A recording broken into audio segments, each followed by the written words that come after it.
Therefore, aha Adom TV. Me makwaba. Jumedi a wani gusu ehwe enkranhye. Na me a wo hema nimi wetimi afra me Apostle Dr. NEDCO. Demom uta afra me NEDCO sa na mani age twaso tiawa. Wo ho te sei me da ase.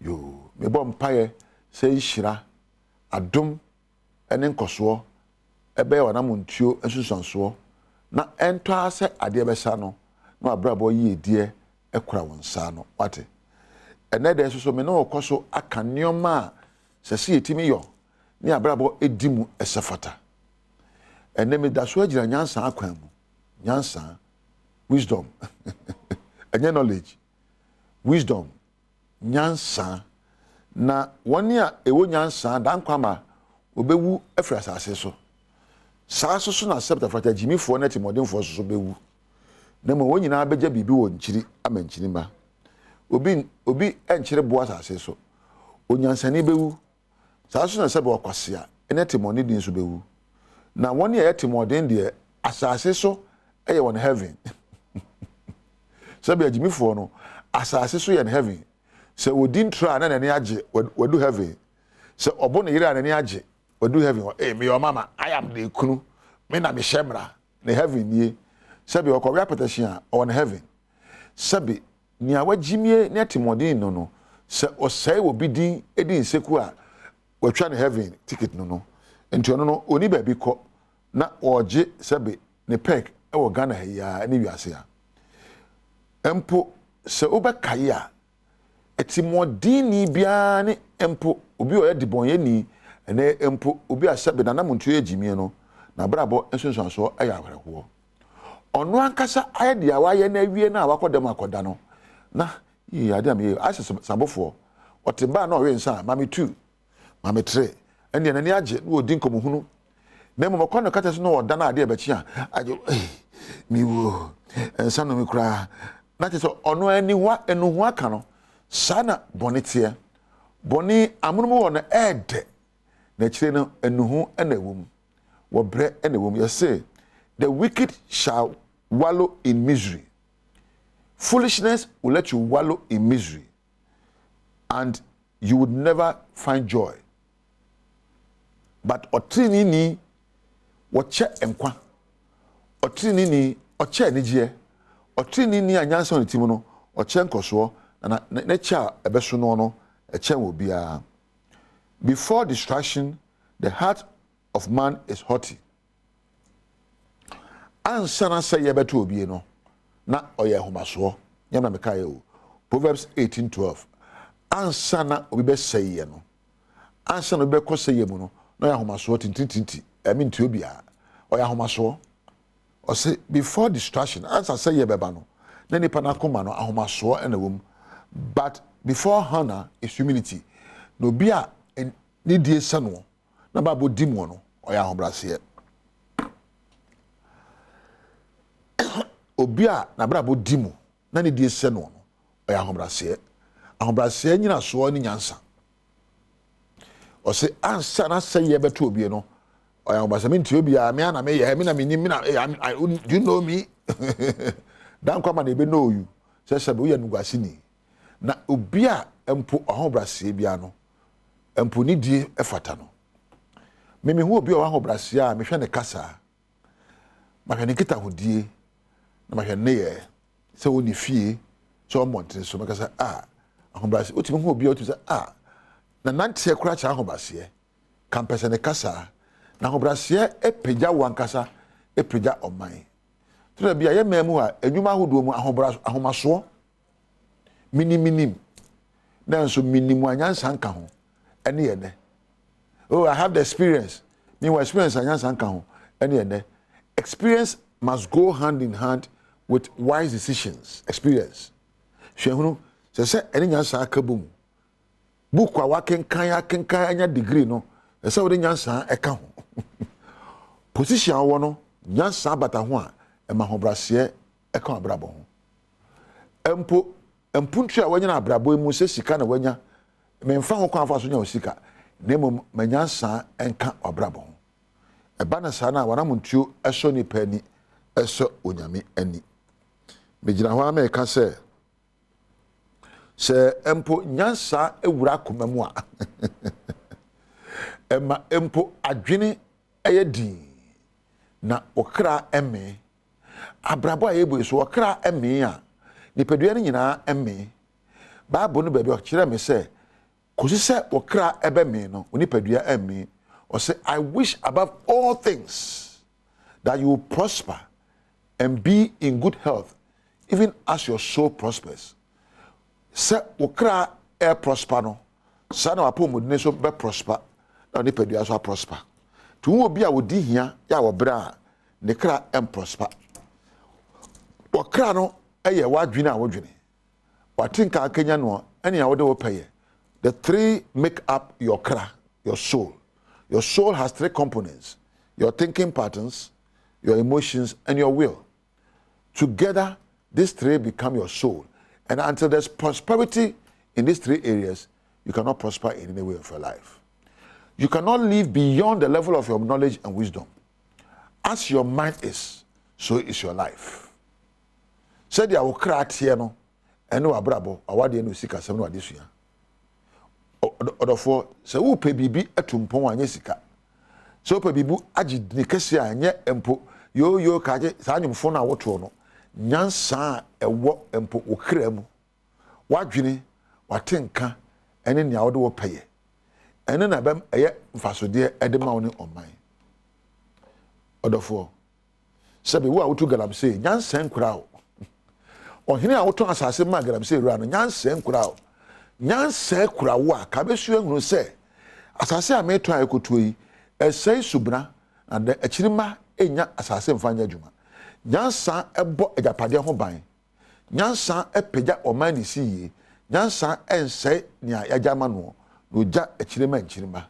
Wo de yafa wo hene na pani bi oman bi so na asase na woton no sika abedi nenti wonwene nchirima ho sabe nyansa aparo.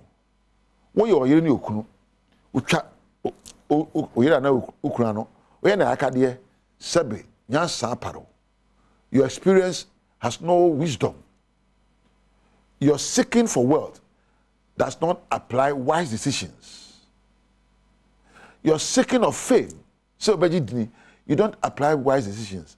For you to become the best version of the person God made you to be, learn to apply wisdom. For you to become the best husband, learn to apply wisdom. For you to become the best political person and the political security person, apply wisdom. For you to become the best journalist, apply wisdom. For you to become the best health worker, learn to apply wisdom. Do not just base your actions on experience. I think, I feel, I know, I want to do. Please. Onyame bo se neseso. Onyame yenyansani. Enti na body bia se oja nyansan so editu na muntuo. Aha na meja wo. Mama na mpanifo ebo ame ase Adom TV titiri Rundolph na eja Webek. Aha na medu besie. One onyame entina.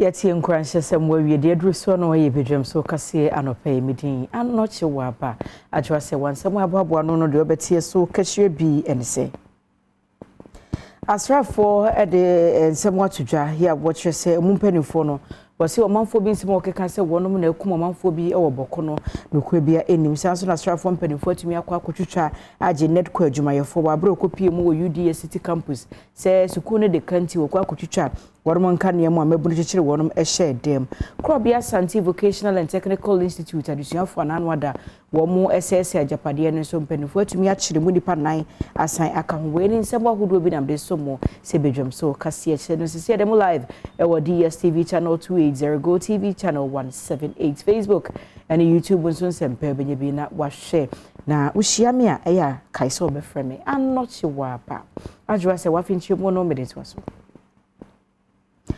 asrafo ya okutekuta etuatumi ekopiem wo eye UDS University of Development Study City Campus ya no woti pole na de okoye ye nyina ne se NEDCO adwumayefo bi tim kopiem wo sukum horom no susu se mpanimfo de kai a wontwi ayenti wo ma kotwitwa wonom nkane wo abrotwitwa nkane no wiye no na adesuafo ni bi enam wonom peso ekekere adwumayefo bi etutu prum do wo mo hye mu se ne de brani we ka se kidnapping wache wo mo de wo mo sie sanso obetwa wonom nkane na wa bra asrafo mpanimfo te ne wakohia se wotu mramema na okopiem ho no wotimi kwagire saa adwumayefo isa be ya schoolfo no emfa won saa enkeka won. I asked, we identify ourselves and we told them why we are here. They refused us to carry out the disconnection. So I gave instruction to my people that they should disconnect. Upon the disconnection, the security man and the staff gave instructions that the car should not move out, so they should lock us inside. I mean, they should not allow us to go out until we reconnect them. So that's why we are here. That's why we are still here. Was signed at in Semfo for C and a tutor. I call in management, and management call the military. Actually, we do monitoring with the military.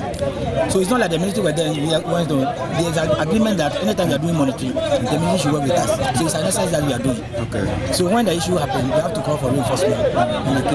As you can see, they are not even allowed us to move the car. Okay. So what do you have to add concerning your operations? As you can see, this is simple disconnection, and look at the risk involved. And this is a government institution. Can you imagine what will happen if it is individual homes? It's going to be worse. Prepaid meter, one more a year, one adjoining so on the bebo hono, and now Mentimo say by in intino. And penny for one NEDCO, shame himself, Sukui, a bit Tuaneka or day, Nam penny for Eddie Nema Eguaquem, Eddie Mom. Yen free UDS campus ni nkopiem ewo Bawku na mpanimfo wonum edi asradom ku anim Ghana forces bu mpanimfo wo mo de nsem watudwa won semina ne so manfo bi na nse de asem ehye wo mo se wo mo mranti a wapa wo mo so nko Bawku nkohwe na operation gongon entumi nkoso na asumdwe mra no saa asrafo yakosane etu egu manfo bi so akumu nipa beyedu na nse bebeto dwa na mpanimfo kyerese saa nsem no nhwehwemu ma beto dwa pefe se nya asrafo ene di saa ne bonefo sem na dom kase aboa no se armed forces Eden krata abetudwa wamo hrese ensembi enenam abefontentan so ene kasafidi ahodo so se wamo enekotututu ewo Bawku a enipadu ehwere wamo enkwa na wonam san krata yi so ekesi dia se nokure bia ennim sasa asem no asi ewo Bawku na de womu ene se National Investigation Bureau ya wamo ewo operation gongon timwa ewo asra edomu ni mu na watwi ahyase ene okohunu so manfo bi ete yellow Kia grind bus bi mu an registration number AS 367221 ekwan afri Accra akomisiga ne ho ena emrante bia no okurokrotu ekoto hye wo mo so ewo pawega ye no ewo Bawku kwantempo no eso emrante etututuo esai ehyen no etai esan so esai engine ewo mu esenti sesei saa hyen no kra wodi akwakosi Asylum down ewo Bawku divisional police station a woye mu enhwehwemu afei so Kia Rhino ehyen ya registration number AS 709317 otutuo bomu a ohyenkani ana otwi saa ehyen no Alhassan Abdallah wadimfie aduanan ne nan bonkum no opura wo ho senti sese woda Bawku Presbyterian Hospital eje ayreshe ebio ojefo bosomide edikan wa fempini ne aduonu miensemu woti tututuo ewo South Nantinga ye no ewo Bawku senti patrol team ebo modina ekokoduru hono mu a okohunu se abrantie Abdulmalik Haruna wadimfie aduasa enum onim se tututuo no mu bia okere no yenti ode ne koma Bawku aposifo se wonyemu enhwehwemu ewo kesi sudua mo bia tese esanse Bawku aposifo beyi wo mu asotere se wonim baabi ya sa nipa bofoi akotitenti ena asrafo ekobotwi ebo hono mu a wokoye operation neno enye wo monko ana yeye one Bawku aposifo wo Pateleme general area ena eyeye senti enipa miensa Fatau Alhassan Binda wadimfie aduanan mienu Abubakar Idris wadimfie aduanan nan ene Alhassan Mustafa Binda wadimfie aduasa miensa a wo nyina ye dagombafo okere wo mo ewumfie wo Pateleme ede wo mo ekoma Bawku aposifo a woye mu enhwehwemu okere se isansem ana isanse na nsem na ekoso no enye no krenti na wo se wo mo ba bonte den krata betu edwa na obibia ehunu adwuma wokoye ye ewo Bawku na nyese wokukum omanfo na emum bambo ho nsem anti ena ma wo mo kopie mu ewo ho san krata yi Naval Captain Director Public Relation ɛna ne nsa ɛhyɛ se a wɔde ma ne nsɛmtwerɛfoɔ Enche bia na beto dwa se Krobia Asante Vocational and Technical Institute mo adisuafo wate wo ho agu school ni monte so ayeye kira sese cars anasa hyen ahode ni school no ajapade pii na mpanifo timi bowura ho ekokire mabunu bia no osusu se sa wo ye kire ye course no na onim ho bi se sa ma na bofofro ya ba ne se mpanifo asa kire nipa enan ena aka ho na se adisuafo nan emu miensa eye ma ena emu baako eye bema wokoboa ama nhwehwemu atumi akoso na asakoye on district court no hodom and a one some a one penny for AD. Information that some people involved, so we should try to see whether we can climb on them and add them to the charge. Can you put the number? No, now we can't speak the number now. But can you confirm to us that the school prefect has also been arrested? Yeah, the school prefect is part of those represented today before the court. Thank you very much. And when she can some addition ya wache womu, ekoto de serekoto ne se, omomodin na addition ya womu achire womu no, anka womu ema womu bill. Esan so ma wo fa ikrado, sensu ye bia court ne de beba no womu ebidiso. Na George Pon ya wo no weka addition wachire womu no, illegal representative ya wo no court ne gina ya wo siye na ni ejen ho, enso ka de se supi. Sa addition ya womu achire womu no, enya de da se basabasa ye course wo hono no, womu enim eho bi. There will be questions. Yo, another see our court at as a mofrana lawyer for a day at the Stradia to court in him say court a man mofrana quine coffee no moon free fee emra court na Adom court ajatum ama and a mofrana bit me a coffee but subject to certain conditions and not the say almost so ediso court today and she be at home as omudiso ebinise na otwe on Baba report to Fijase police station. Enti eno ne share kakra ho. Na sisi ade court amakwan se mofra no betimi akofie na mo afrifi aba court.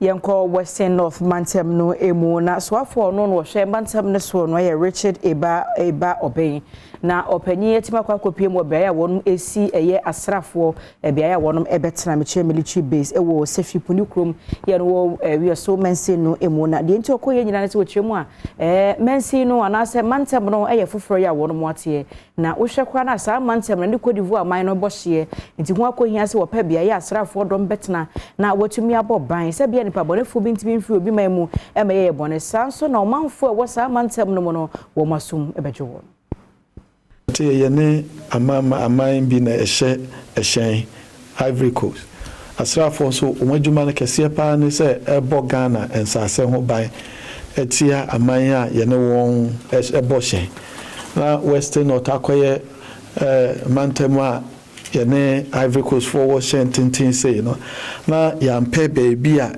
esefata say ama o mantra na zakobase bibi ne o se yeto ye nsafre obi efri echichichichi a no ye moa with aban adwuma wa ha enti de ya ye boa aban adwuma pa ebura woswafo na ekono mensini krache wo se hwi so Louis wuso Japan ene ne koye no di tu dwase assembly no ye de obetimi bi ya se be ya asoye obema wo no manyina mahoden ene nsuo ansakura no wetimi ebia no osan so fa sa konya iso ebo swafo no abaso na minister iso waboy kwan pie so the lobbying all year facilities here being in these other regions in the kra no new ones no omonya bi if I'm not mistaken there is a real son kwana ye de kamba nti ye bebo ye regional minister abaso ene ahomkeka na ahomodinya ene bra ode asinani so a ode primpuntu aba ye region mu amebia so se real to so is ye den abanyada remodi abesi hamaye akada facilities bia there is assembly no yeso ye ne RCC no kambom na ye pen ye deba na enu nche from Kobi akoso na we no eye dwumaku a ya pass won hwewie mu nsakyereye ho nsem Ghana Meteorological Agency no ena wone mpanimfo ahodo bi a ono omo na aka bom eye adwuma no ede na enu asi wono aye ntete from na we nyina no eye kwane a wono behwe so na afei no ewie mu nsakyereye climate change eba edu ba bi ensu kase betopa amansu yiresi edu ba bi so awie mbewo pa manhwe agase se be ma ne ho ne so ne nyina kwanya mpanimfo befa so ne omanfo di nkomo ye bebo ye ho ban ho ntete na akoso adom kase dichi ena ya shia ha in fact na shia bebre ho a e be koso aye a training for aban ya daroma o man kwan ametimi employ meteorology scientist bebre a last year it me employ mo bebre a ya started training nti se me no ka se omo hypothesis ayeye orientation because what training omo ye nya more scientists ye more training no na boy my focus on side dey atumpo nti we will not bro no be say yeah relax effort at all ye be koso abo modern say betima som Ghana man na manfo etima bo am ya save life and property ya bo amanfo japade ene nipa ka ho ban e fa nsuhiri ene weather and climate change abai on sensem afarifo bi nso ba adwumadi na se bi editu dwase wo mu de wonimpa asesa nhyehyɛ yi wo hunu no ɔte ase yi a ɛbɛboa wo mo ɛwɔ adwuma wo yɛ no emu. The impact of influence on our job is that it gives us information ahead of time for us to be able to protect life and property. With the introduction of this, we'll be able to get information ahead of time and be able to pass that information to our communities. Behunde sempo insutoro daja insuna tole wienumpo insutum twem eba nkro wa wote dem ema oyiru seyefa akrabenya adansizi bebree wo ho a insutoro wiempo a insunu tum twem na oba kronum na oyiru nti ni na ya hawa afarfo a yezi indua hema yezi kopo wo Ghana ha yefom wo hinu kro a yewom na hen ejuma enyem kase no ye de agudie duruso no wo hwe ye online stories ye portal akase no a adomonline.com na afi myjoyonline.com we so ensem ye ba be oboso ebi e de amasanso na akwasinsia odoso ye krado no nasem ne daso a court no man hene e de no de bia meka nisi woni din kwakwasi ni ye krada ena nsia no se chese ne maame ana ne papa mba woto so nsia ena wo mu aka abom ne de ato no nti won hyeda ni din sa eja adom na ama ne din nti no wode ne ho abebo adom yi die na se ama na nya din nti adom kwasinsia ana obesiu menzo Zere enchena we sue for defamation. Oh yes, say ne bi na wa hai. Enchena we sue for defamation. Ne bi na wa hai. Hot drama as man drags husband to court for marrying second wife. Some way marriage by ordinance there. Woni hu kwan so wasa ware foforo. Na on say court asama ne there. Court so dem beko. Oh, say ne kaka boba si hina asem ne enche court ne bedi. Okay. E betina so we judge ne kwa me ya we say nya asem bia ye beche ho. Na so be say 110 million Ghana. 110 million Ghana. Na me lawyer mama tell say we straight win case. Yeah. A change bia any ho. Yes. Because untimi nhia obi back na kan say wo tia. Ti we na ye straight win case. Onu akasa lawyer no cry ya we say the client na kan say ti that last time oba he lawyer no oba he ne frame me. Say as a bit me an out of court settlement say be we nye out of court settlement as be an okofa twetwebua ba pese eye landmark yes rule be free court dia ba se be ya obi anhie obi kekenka chense ni patetia da bi so eti ye nche ho nya dia court ne beto adwo boko de o nyankopon go ale top nso ye kama pa top nso ye kama yes yeah that's na third oh yes 3rd February enra na ye yi birthday na abna yes no so abna ne mpanifo titiri di birthday pa o when na say ye Dr. Osekwa despite birthday and owura abiam yes Ghana link abiam okay and no so the birthday ti ye sure no so belated happy birthday nyame enhira no na onko so manadwuma enye kese kopemse obeye kese panti abna pokua nram se nyame ede ne toye oh yes na wodemu se obehia atitire bebre na nura omdi omo awoda but birthday na kasa de ya na nyina the month of July because ona hunu ye de kese no ewo mpa de month we mu ye pretend babies yes we mu na de pretend babies so na omo ye showcase more February na once bi won kwa ye enso ye incomplete ntino a comment cause free January no awram especially also second and in fact a comment but July no announce yes I feel one level hona kita unsani mum handa be hona say what tintima free January na mutu wa no ya na kita unsa July o so obua no ya edru July na obiem enye kita unsa asem pen for mom share no say be do so na kombo mtina ma meka say tina meka say boa wo ho boa dia na odi so now you have March, April, May, June. Yeah, bit bia boa ho nyina say na bia July no enko ye kita ho sake 2 year July say July 6 okay yes okay adwa na before be copy person so say na otwi ye a etwem na asem bi etwegu na amanfo asopa nyumtini sa akode pa with the concern say ofre sa akode a wonfa say started with Samini and A plus in the Ebeshimu bebre so akeken bi and ofre sa akode a wonfa afre A plus cause so afre 2 years ofre sa akode of so wonfa to modwa to me I think it's unfair say obefro bi na onfa na osopa no radio na TV so nipa ofre na onfa be ha adwen nipa odoka okay on nipa ofre no onfa ha adwen na sa wotuo na A plus na Samini won tofo mfa ma sa akode na ofre na wonfa nti obu afudie opani sabi ento asomo na unim say obeye public figure so indirectly with nkrofo bika oni obi aka in fact adwa sad no yes say free sad no any say yes obi a celebrity nti onum ensa amanfo buafu because yes enkwada ehwe ne so asua na say Ghana mrano makwan ma celebrity nyensa advert ye wo mu like 4 years ago FDF no ma decide say ye man kwada ye ma celebrities no enye ensa advert. May I say being a celebrity means being a role model. But you see, we should also not negate the fact say, who your bad time, your responsibility on a bad time say, who be make sure ma ba hunu adia eye, any adia enye.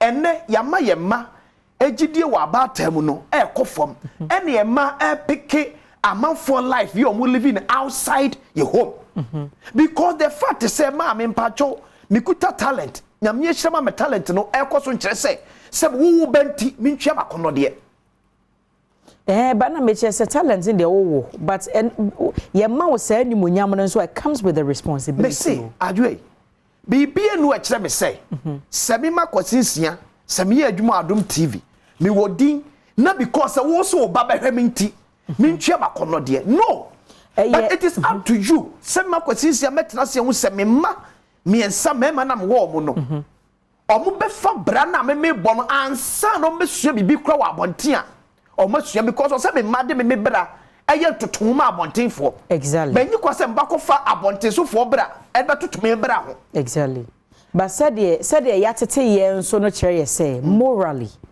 minim se wa kwasinsie ye de asore tenchen ne ye de se bia we family man to nchen a wo wa also morals and values sure. Nti wa akora no behwe wo ho saa re yatete ya kire se oh maya no chiwa be na se bi we hia me na ejamatare a ma hye so me pa bi na me sire hu gu Bible kwa se wade nyina ho kwa nyina nyina na fata ye nti wan kasa as celeb no wan kasa morally no morals na ekuta wo no should tell you say enkwada ehwe me ana se nkrofo bi hwe me you get it nti the saa na yatete ye yan na yede anyini that the unfortunate thing is say the work na bad time be feel say ye na wose ye kire wo mo ma de wo so mo ma ye omo shred omo responsibility dey begu celebrities eso but ye nyina no Sunday school ekwa me Assemblies of God ni etimenam Sunday school na me na missionate mu na me de anyini a medru gaga e watch out na de minim pefe say that se me ye ni patitiru bia anamo a wo se mtutu nie esanse nkwada ehwe me enu ntina mekuofo a wo Assemblies of God mu o mafa de no okata ne ho no wa frantoma se be ya missionate ni na oba no odru youth na se oba meku a wonim se wo se me kata me husi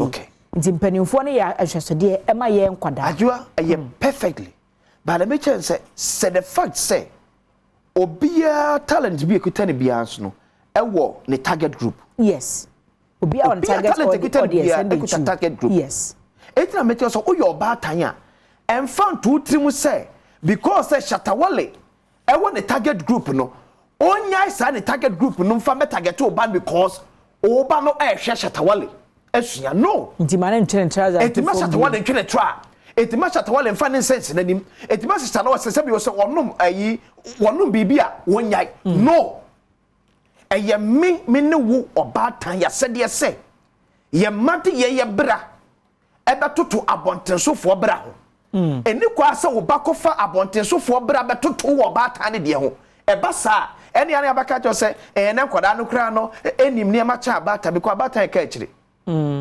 abatan ka akire ye ni adaje kura ewom no ye ka akire ye de ye peska ye ni adaje ema ye ma kameba ho menka se menko pesika because metie ba bia megiram se busumi febu akona wi ye pe owura kwasitu madaroma obepiatum e de ama me e sika na bi na mepe but me pesika mane nkonko wi akire me ma me dane tosomfa ma ewiase se me pese me babo bra bi beyond enhye bi ekoso wiase eye me masede se me koso atretre me mana sa kopenso medum pempenso bia akwadu ba bi na so wotin office abra no a enye ye but you don't leave akwada no to decide which life is good for me onu so o take that decision no etina ye bebre adwa eco school e fa se ba be choose secondary school sir from JHS ye ma no nya we obi so ba tan na ye frɛ ko school onko na se mi nua ketewa no betro BC junior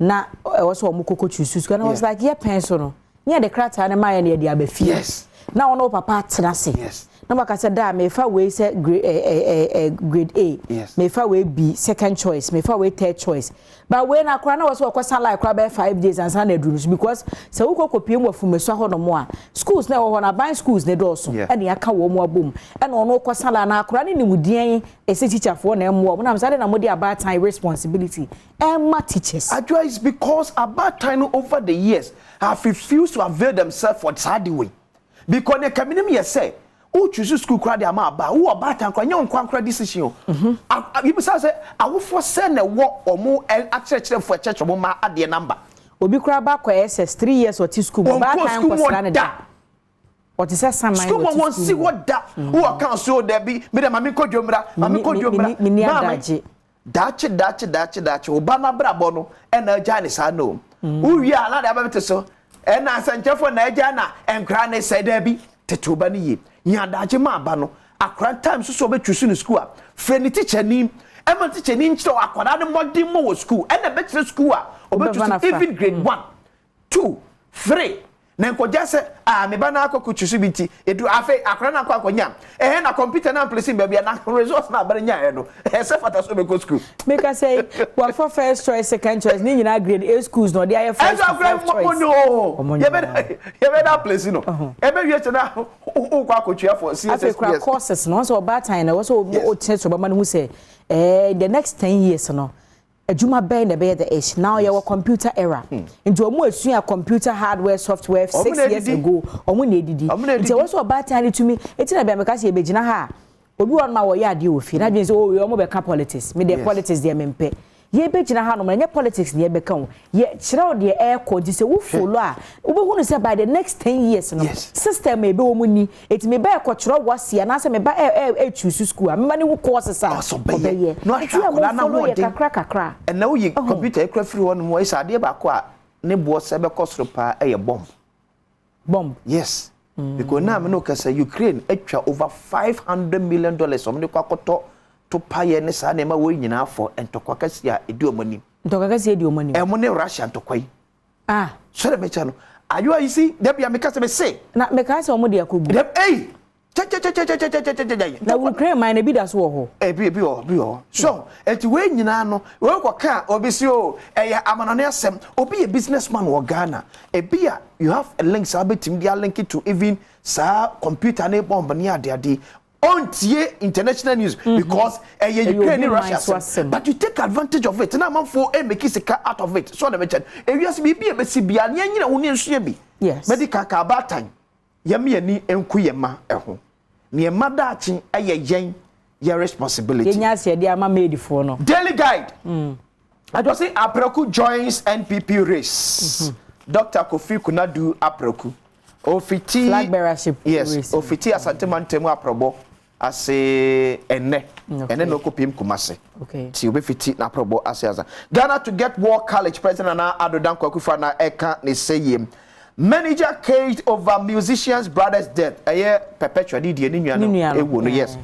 manager no wo West Small ne ache no because no so eka omo a enam so bi ma akwada no e de ewu ye 12 grabbed for carjacking murder robber kills 3 at gold shop. Na sa 12 no. Penifo ko baby anu mo na nya grow. Yes. Yehia wa na ye de tu asi so ne age wo car. So makwasa cars ne bi ne etuo ne tu aboba ene niema wo mo ho no mo ache se. Ogun abeka say ya goodie. Daily graphic MBS all graphic 40 million Ghana cedis. Managing director there can say him. Vice President and a service person for dedication to Wager Leposerium. Upper Menya Krobo constituency with untapped potential. Ghana crowd so do muka. Joseph Sian a Japan soldiers block inaugurated at 37 hospital. Daily graphic enon. Now story about ko measure some for be kind pie. It was a big responsibility. Obi one efia man kwata makolo o mashase so.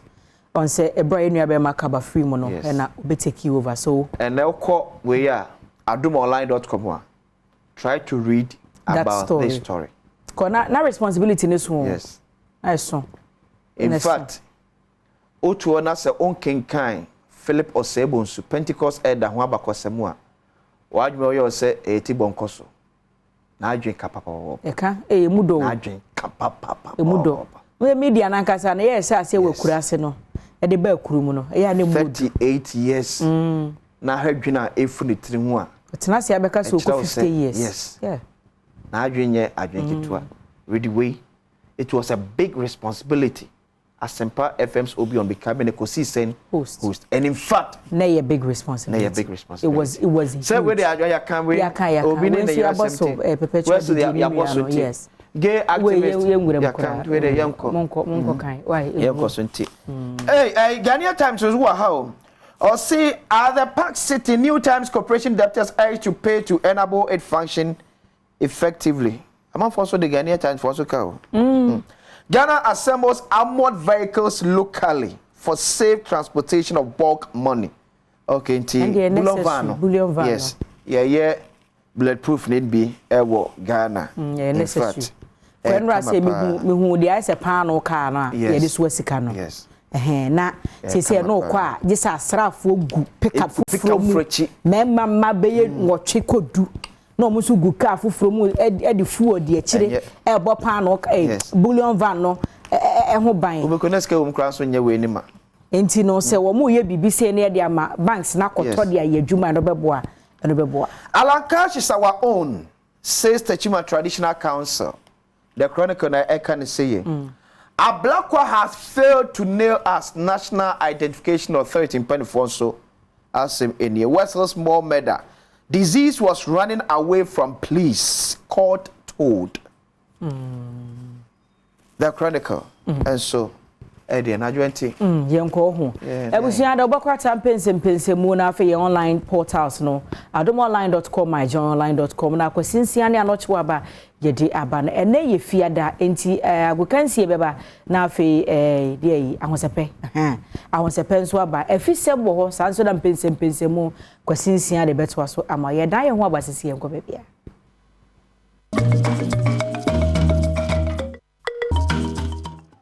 Right, fantastic morning. I was here, so you're trying to make us a good day. More, Bebrela. Now, so there's a fantastic out and pay the broke. It's a senior Arabia. Now, I set your banner up and a party with producer, schedule and Cassani. Erica Siedu Bwedi, Sedimo Gel and Roll on Omokaonia Deba, and GFAS Mixture, and of course, OneXBet.com. Your sponsors, no. Na, Yabasha Senten Paso, their fee, La Liga, and Real Madrid Clusi Capono on Barcelona, Bromachi, Valencia, Bomo Camino, Valencia, and to me, and Eba at a cost, and Karim Benzema, and a damn Letao, a pry, I will get but winning after Real Madrid, the 3 maximum points. I was a game anymore. Right, and so the course of Real Madrid game anymore. You know, points now by 5 points gap.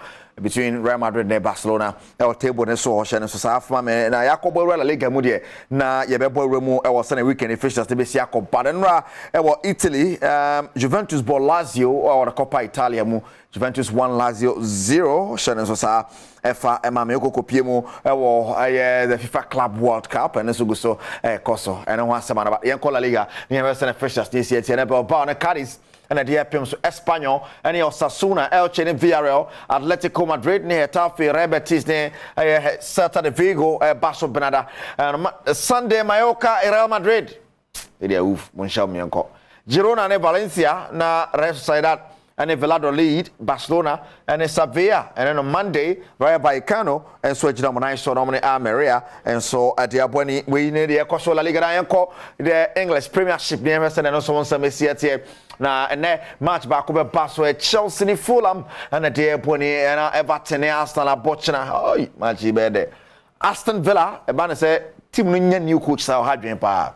Aston so Pesoji League nti Aston Villa and Leicester na ebo Brentford ne Southampton, Brighton over Biom ne Bournemouth, Manchester United ne Crystal Palace, Wolves and Liverpool, Newcastle United and West Ham United and ebo and consider Nottingham Forest and Leeds. Here can Nottingham Forest as Sebono Omo announced the signing of Ghana captain Andre the day Ayew and they say Ghana players now. Oma TSC mo premiership ne mo pa chane so mame Tottenham Hotspur Man City so mo be den pa on Sunday the way EPL fixtures so won some now Serie A ni yen hwe Serie won some sia tie and match be so in Italian Serie A da bi o chena mo Cremonese den Lecce Roma ne Empoli Sassuolo and Atalanta Spezia and Napoli and Napoli jana masora no den a league in the margin advance yes I'm on Spezia and home be tip Torino and Udinese Fiorentina and Bologna and Milan derby is here.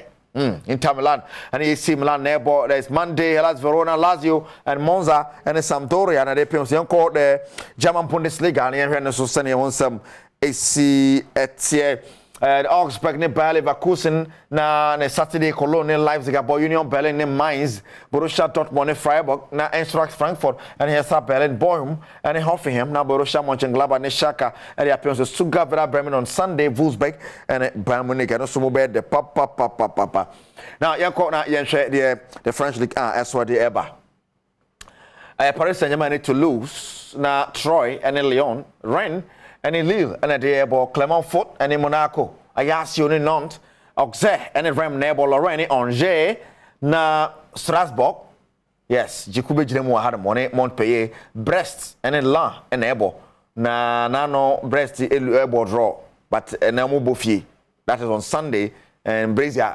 so pan my Brest player Brazil Lens Marseille and Nice and the PM so in the French League A and the channel sa efa emame onexpert.com and I can't wait in some idea bro onexbet.com oba bet and bet oba bia match sama bo boso nyina no onexpert.com na bet medis kadia go bottom don't leave yourself enya ho fa ho gym nipa nsan yeah if ya cameraman ni sound of phone nyina no so osmosis next month or worry onexpert.com I say obia mo scam fan ware is a wa ware any me chere na onexbet.com and on dey gusu a chapo o se be di kwa ne enko mpe gift on si gift table and onexbet.com and aboa ne sare ti chairman fa ho jim nipa nsan so ho yen kwere na yen hwe the Black Stars of Ghana kache say obi a China dwen e was na team na si e kodo ho na former general secretary the NPP ora kwabna Japan and on sama to dwa say na no e beto dwa say $100,000 and penny form your management committee at the moment say almost somebody team nature hope you or World Cup na see no sabe and send for takra I know say aban hwe no ye ho bibi na say you call World Cup $100,000 how when juvenile clubs are losing money last week me team there were Dabraka Argentinos juniors o ma be James because that's what registration weekend 5,000 SM co register players me 2 affiliation fee also the gate him so me top balls me say but I just love the game at Tizigi out there no my color go Kela how to Rashida last and munyina Adabraka so enti pebble the but the binuma fan say is just the commercial side of it and the national team no bar has him Kotokonim do have him how do we then have a link to the national team. Oh, and me share in kakra local, Chan no one and say Lusu to Niger. Me real we pan Ghana pa Niger. This is the top team we can have from our local. Right, onexbet.com. America come once much but Chiefas Misha and I'm a marginal nice one me my castle badge and nice one. When it's ya, I obey my such a nice one. I mean, you know that onexbet.com. I'm okay, one of Pena, the son bro, Chiefas Mixer, when I'm watching on nice. It's an honest and some Swiss Tienko, the Ghanaian Premier League match, 15 games. Meanwhile, a came when I say if Accra Lions form more than one thing, how much a Great Olympics bomber come and sign Great Olympics. And to me, and tell Accra Sports Stadium now, Matema Comase, Asante Koroko, Karela Chomo, your Mojima Kaba, Common to me and tell Koroko Fusua, but I'm there, Karela, Anomom, Yamura Games anymore. This is good for Karela into the 18-yard box. Asari had to make himself big and large.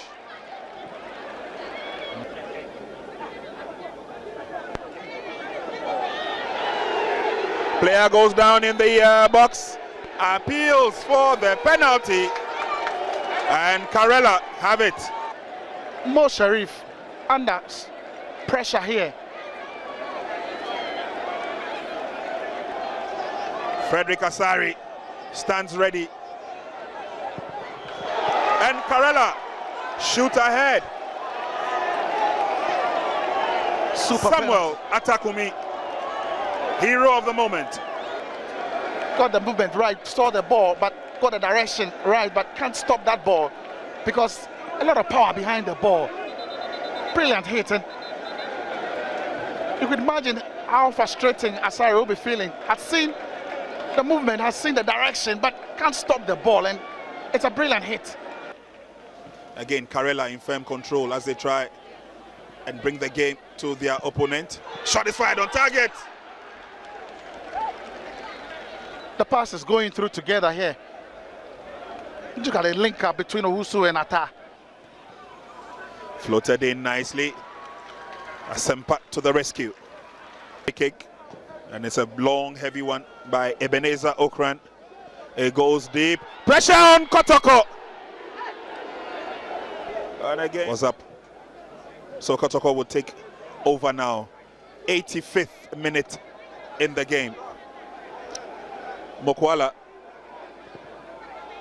And the shot is fired on target. And that was Safu. Good play from Safu Taylor here. He wins the battle against the very strong Osekweku, and he cuts on to his left and picked up nicely by Rashid. Now through the near side, Boedu leaves the ball for Enoch Morrison. Lovely flick there from Safu Taylor to Mukwala. Careful defending by the defense of Karela. Yaya. Karela have the advantage. Here is Dafe Humin. Good play to the far side. Opportunities for Karela. Shoots on target. That was the thunderbolt of a shot. Asari went down well for that. Corner kick advantage. Karela. Again, great play. Lovely hit. Touch, and that is it. It's all over here at the Crosby Ewa Memorial Park. Sweet victory for the home side. Karela United Football Club. Right, the course war camp park and no shane so sa family metema kumase asande koroko coach say Luzebo parce penalty video who be that. On n'a pas scoré et en fin de jeu l'arbitre a fait un penalty et voilà ça nous a coûté cher. On peut faire la différence en première mi-temps. The difference is we had the chances to score a goal. We defeat ourselves because we had all the chances to score a goal. We couldn't score. And eventually, the referee gave unwarranted penalty to them, and they have their goal to score. Sadimo Gel and Roland Kenwana here in Seminole at the April Nano Poena Yenshre match day 16 Ghanaian Premier League near us and Ebisiakwa this weekend Tamale City and they go to Kud Royals and they pim so on Saturday. Kud Royals but that's how much yes you now no mutimi wini here say Great Olympics as I say no lose on Dreams FC boss Sunday Brekum Chelsea in Bechem United and me Diema and the Summer Tex RT you know how to folk.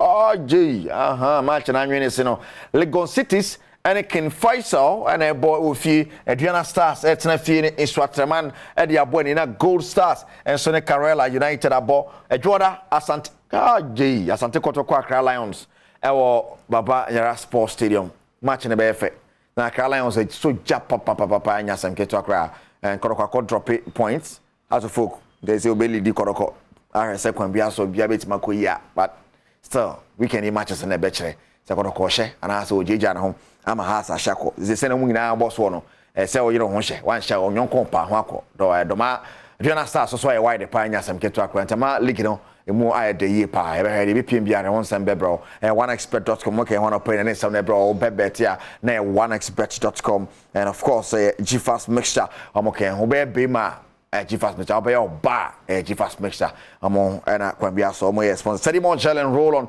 pay ni be kwa steady more pay no e be kwa steady more gel and roll on me mfa so from massage na bibia ntimi nkoye na 0208 219 129 0208 219 129 0208 986 eno na wo fretin dodo otase yeah man nyuma kwe sponsors abribia amoke homede agokense brel ewo bedwam so Sergio Manocho bana pare botwa me producers kaisa wona na kasaba ka kejwane ho Erica Siedu Boadede na akwa ye Finland na kese se sepe ho kakra koso ahwe bedwam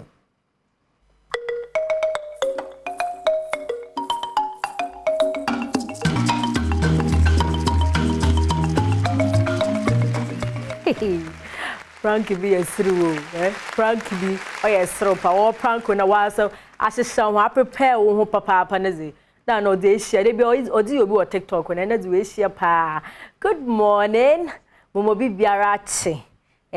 But I said, it's tuning to Adom TV. Yes, I was oh, yeah.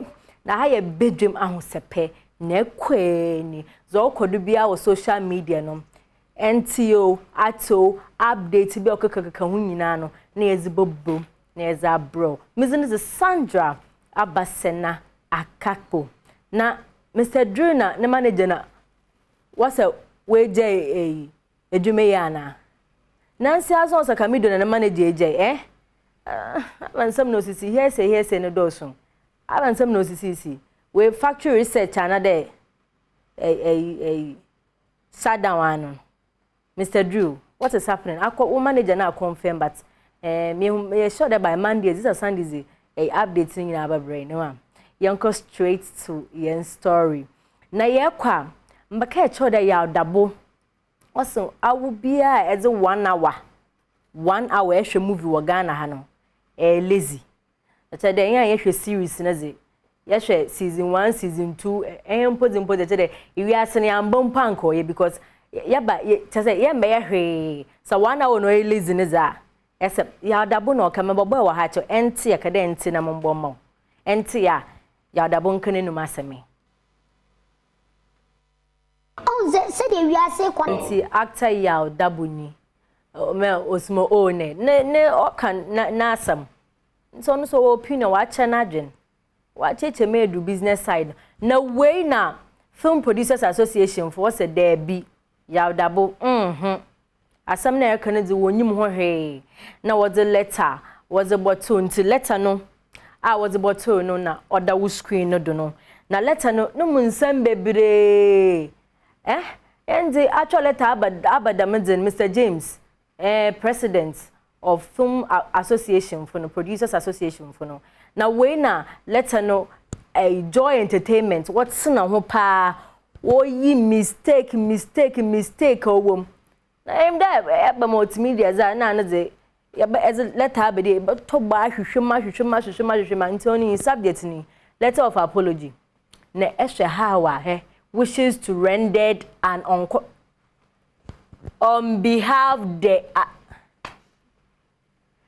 offensive and they believe that mommy papa letter no work or were to the extent that a reader as something you know but all can all bonoto find they are bitter about what ya double can na association no wonyene nya adwen won ta nechi asema wa aka no nti next time a yebo wona ya odabo or church and same you be oba apologize for it ma mo try them for bra penyin but na number no go through number busy the masisi nko fa our friend nti letter ni letter we nya press release da ma yehwe bibia o nti apocho next time whatever yesrawa Mr. James Abuaje no ye Film Producers Association one president no or sign a letter nti 5 oni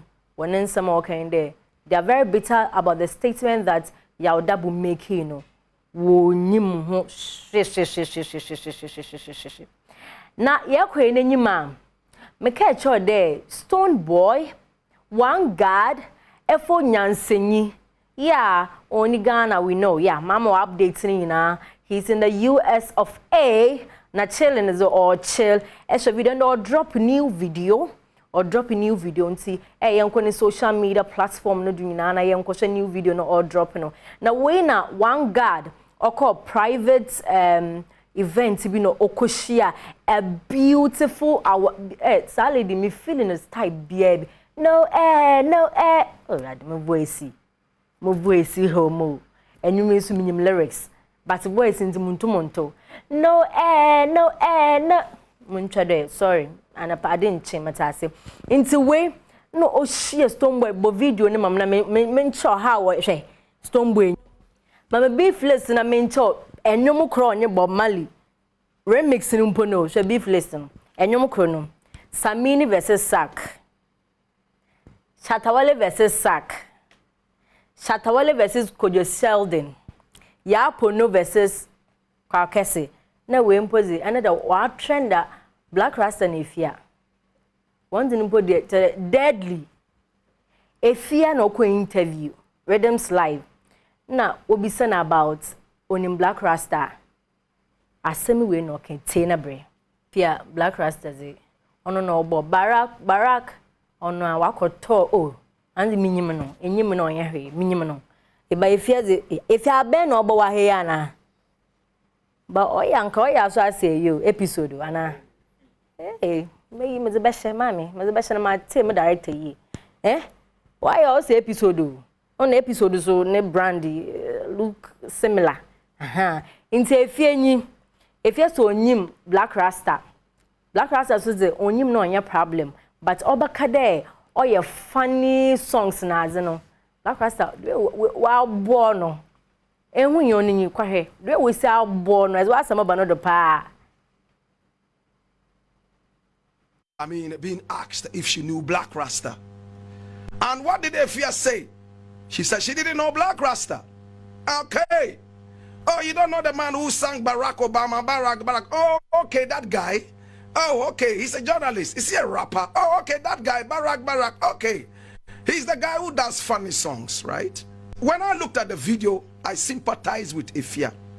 One, she looked so morose and totally hypnotized, like somebody swallowed up by drugs. In fact, I sympathize with her.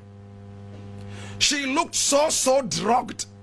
In the past, we all have heard about how she fell on the days of bad drugs. In fact, this is so clear.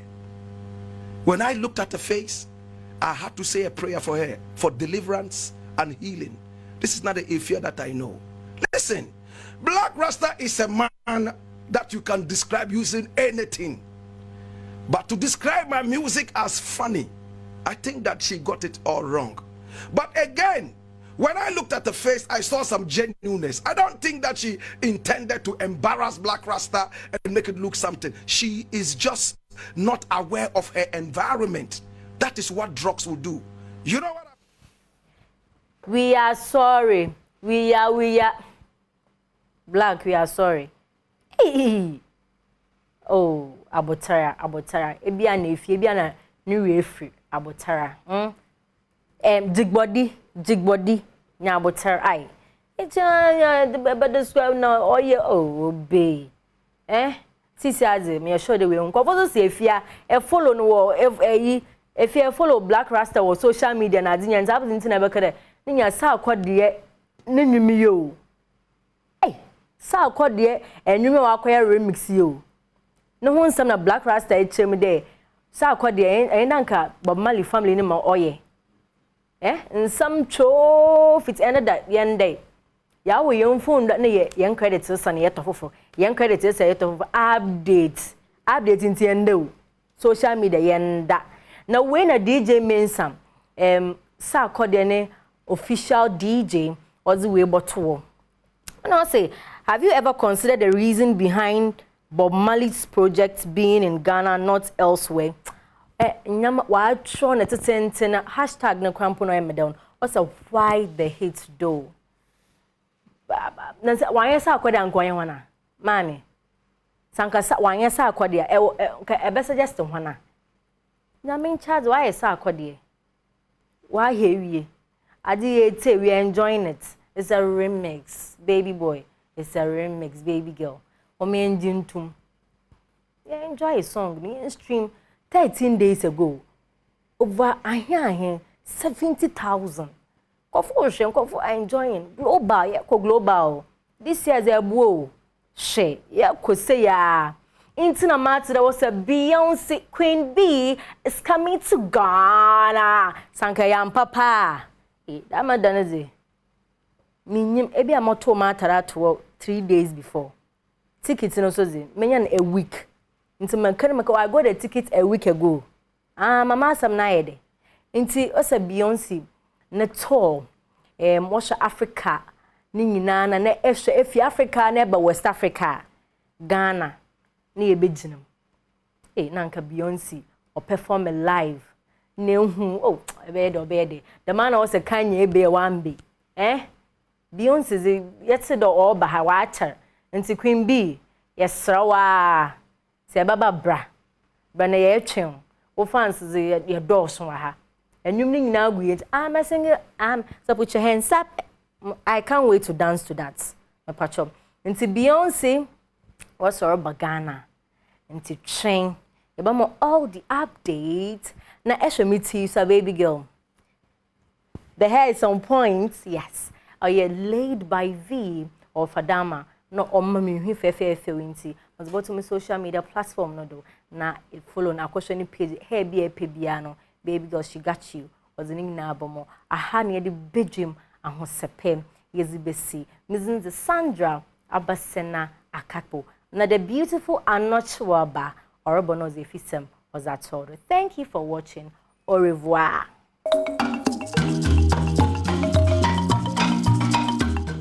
The address for no AFSM. Medasi so good special Adom TV na Badwam. What's na say we should be. Brason say you didn't come over 5th sem so. Then come ebe rem no. Ebe boa bad time the pa na boa nkwadan so. De hu said ye nkwada ye no motie no. Wo mo asetena mu nsem ebe kwana menkai wo say St Andrews SHS. Eye Jumako Bawku ya womu ekura memu abrane sabra BC results no aba no bad time is show hwese odo oba no ebeko St Andrews SHS na womu age no na hunu se wasi no 2021 omo na top ye wo my Ghana mo nti wodo ba ko hodo ma wontu sika entwe ne campuses na so edos wasimfo su man kasim ni wadubi ati du nkono fe sefia sanwen so omo ho sanso na akra se omo wotashisha ma etakrade we friend penny 0244696911 0244696911 kidi men syrup ye mofra emoji tro oba time pe bi ma aba ne nom ontumi ni di yi no na yi na wasomonwo na so oba time tumi da na ebo wo rede ema Kel Kate toothpaste ye nkwada paste de twi wo no mo sen oba time free se oba no be pie bo akopem se obenya mfihia dumi no edure wo so de man twi ne se no ye Kel Kate toothpaste Borua pharmacies and I say shopping malls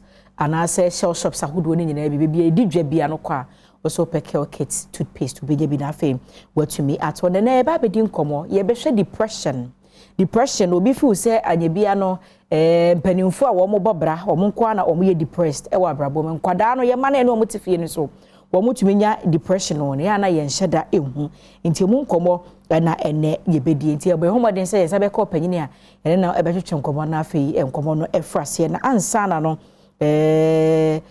na ye nua be ma amoa ne papa afiri mu ye kodi na wotweda no ye ma omanfo eti nti brepem no yɛde emu nkɔmɔ ɛyɛ da no yɛnim sɛ 25th but yɛde no nso mu nkɔmɔ ɛbɛbrɛ na yɛkɔ ahoma so ne akɔ akɔdi nkɔmɔ a na mene Samuel Ofori Dankwa ɔno no ɔkyerɛ deɛ lecturer counseling and psychologist na kyɛ sɛ wɔyɛ n'adwuma wɔyɛ nanasɛ wɔkyerɛ counseling and psychology wɔ University of Education Winneba ɔpanyi si enwura nipa adwene mu na yɛnhwɛ deɛ ha nipa wodi mu ntintiman saa nso na yɛne nipa nkasa yɛntu ɔmofo na tebia wakɔmu anya na ɔpɛ ne papa mu no mekyerɛ counseling no ɛno nso so owom nti meni ɔpanyi Ofori Dankwa ɛbɛtwetwe nkɔmɔ yɛhwɛ depression among kids yɛma na yɛne wɔn wɔ fie no anya bia depression ɛkye wɔn ana ɔpanyi Ofori Dankwa makyɛn ya mini aba na mpɔmbɔkɔ deɛ Adom yɛde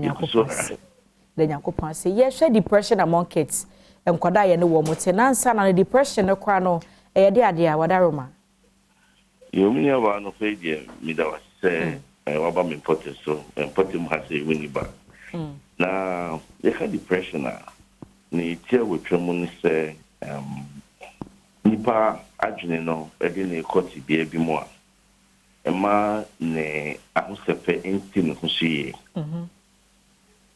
nipa adwene no ɛde ne nipadua no ɛkɔ te bia bi mu a ɛma ne ha na afei ɛma ne tɔba ha ɛno nti no ɛnkyɛ na nisu asesa anaasɛ dane nti na wɔ hɔ no mu a ɛnkyɛ no wobɛhu no afei asɛ nea wayɛ din wayɛ komkom ɛwɔ hɔ a prɛko pɛ na wagu ahomeɛ ɛwɔ hɔ a wobɛhu sɛ asɛ nea wabrɛ atoatoa so afei wobɛhwɛ no na ɔhwehwɛ ne ho ɛfi adeɛ a nka daa ne daa no wohu sɛ ɔka ne ho kɔmu no na wohu sɛ ɔhwehwɛ ne ho ɛfiri ho ɛtɔ da so a ebinom deɛ ɛde ɔmo ɛkɔwie te bea bi mu te sɛ ɔda ɛma ɛboro so obi deɛ nso no wobɛhwɛ no na ne na so ate ɔda mmiri kakra bisima kakra na n'ani ate wobɛhwɛ no na hwee sɛ da ɛnkɔɔ so a ɛsɛ sɛ nkɛnya ne no ebia dede bi nkɔɔ so wɔ mpɔtam hɔ na so wasɔre na ɔte mpaa no na so wasɔre abɛtena asa so na ɔno a ɔnka ahwenkyerɛ no ɔno nso so ɔnka ahwenkyerɛ na ɔsi hɔ saa nti yɛka sɛ depression a na kyerɛ sɛ adwene mu ɛhyehyɛ die bi a ɛnkɔ yie ɛwɔ nipa no anamontu anaasɛ no asetena mu nanso no wontumi ntamfa ade pɔte ɛnsi so nka sɛ wei na ɛha no agye sɛ ɔno ankasa apaapae mu akyerɛkyerɛw nea ebia ɛkɔ so wɔ ne tiri mu nti no yɛka sɛ obi yɛ depressed a na kyerɛ sɛ wakɔ ayaresabea anaasɛ wɔhu adwene hwehwɛmfoɔ ama ɔmatumi ne di nkɔmmɔ ahwɛ ne tebea no ansa na yɛbɛtumi aka sɛ obi ayɛ depressed Ɔpanyi Dankwa na kabinem sɛ nke bi ɔpemfoɔ a ne nyinsɛm wo nneɛma atwa ne ho ahyia amoa na dwen mu na wɔbɛwo otimi kɔ postpartum depression mu obi wɔ no ma youth anaasɛ obi a ɔpɛ adwuma ne ade na nka nkwadaa yɛ ne wɔ moteɛ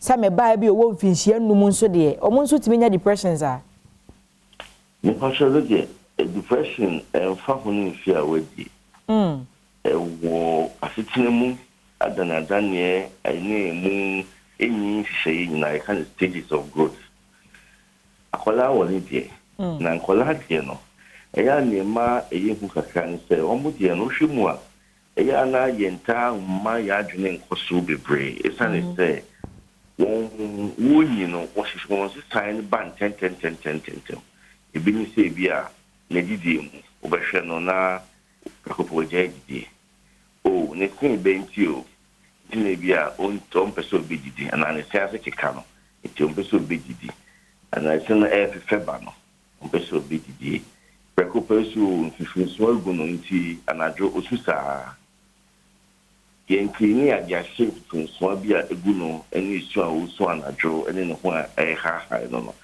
nti no na yɛmfa yɛ adwene ankɔ sɛ abɔfra no n'adwene mu nsi ne ho so yie ebi a bibi kɔ so wɔ ne widie mu a ɛdi ne nya nanso yɛnhu ɛno na ne yɛni hu no ɛne yɛdi susu sɛ ɛyɛ nea ebi a ɛha abɔfra no ɛnyɛ mpanyinfoɔ deɛ no a ebi a wobɛhu sɛ wogu ahomeɛ na ɛno ti no wafa ne so abɔfra yi deɛ o dwendwen dodo anaasɛ ɔde ne nsa si n'abɔdwe ase ha yi na ato no adwendwene ɛnyɛ ɛnu bia mmɔfra deɛ no ɛbɛ kwan bi so a ɛyɛ sɛ yɛnya adagye soronko na yɛhwe na sɛ yɛni bɛtumi akɔ ho no na ɛwɔ sɛ ɛyɛ awofoɔ ɛnya adagye di mmɔfra no kɔ ayaresabea ɛyɛ mpɛ sɛ mesi so kɛkɛkɛseɛ yɛnhu ɛyɛ clinicians ɔmo yɛn hospital even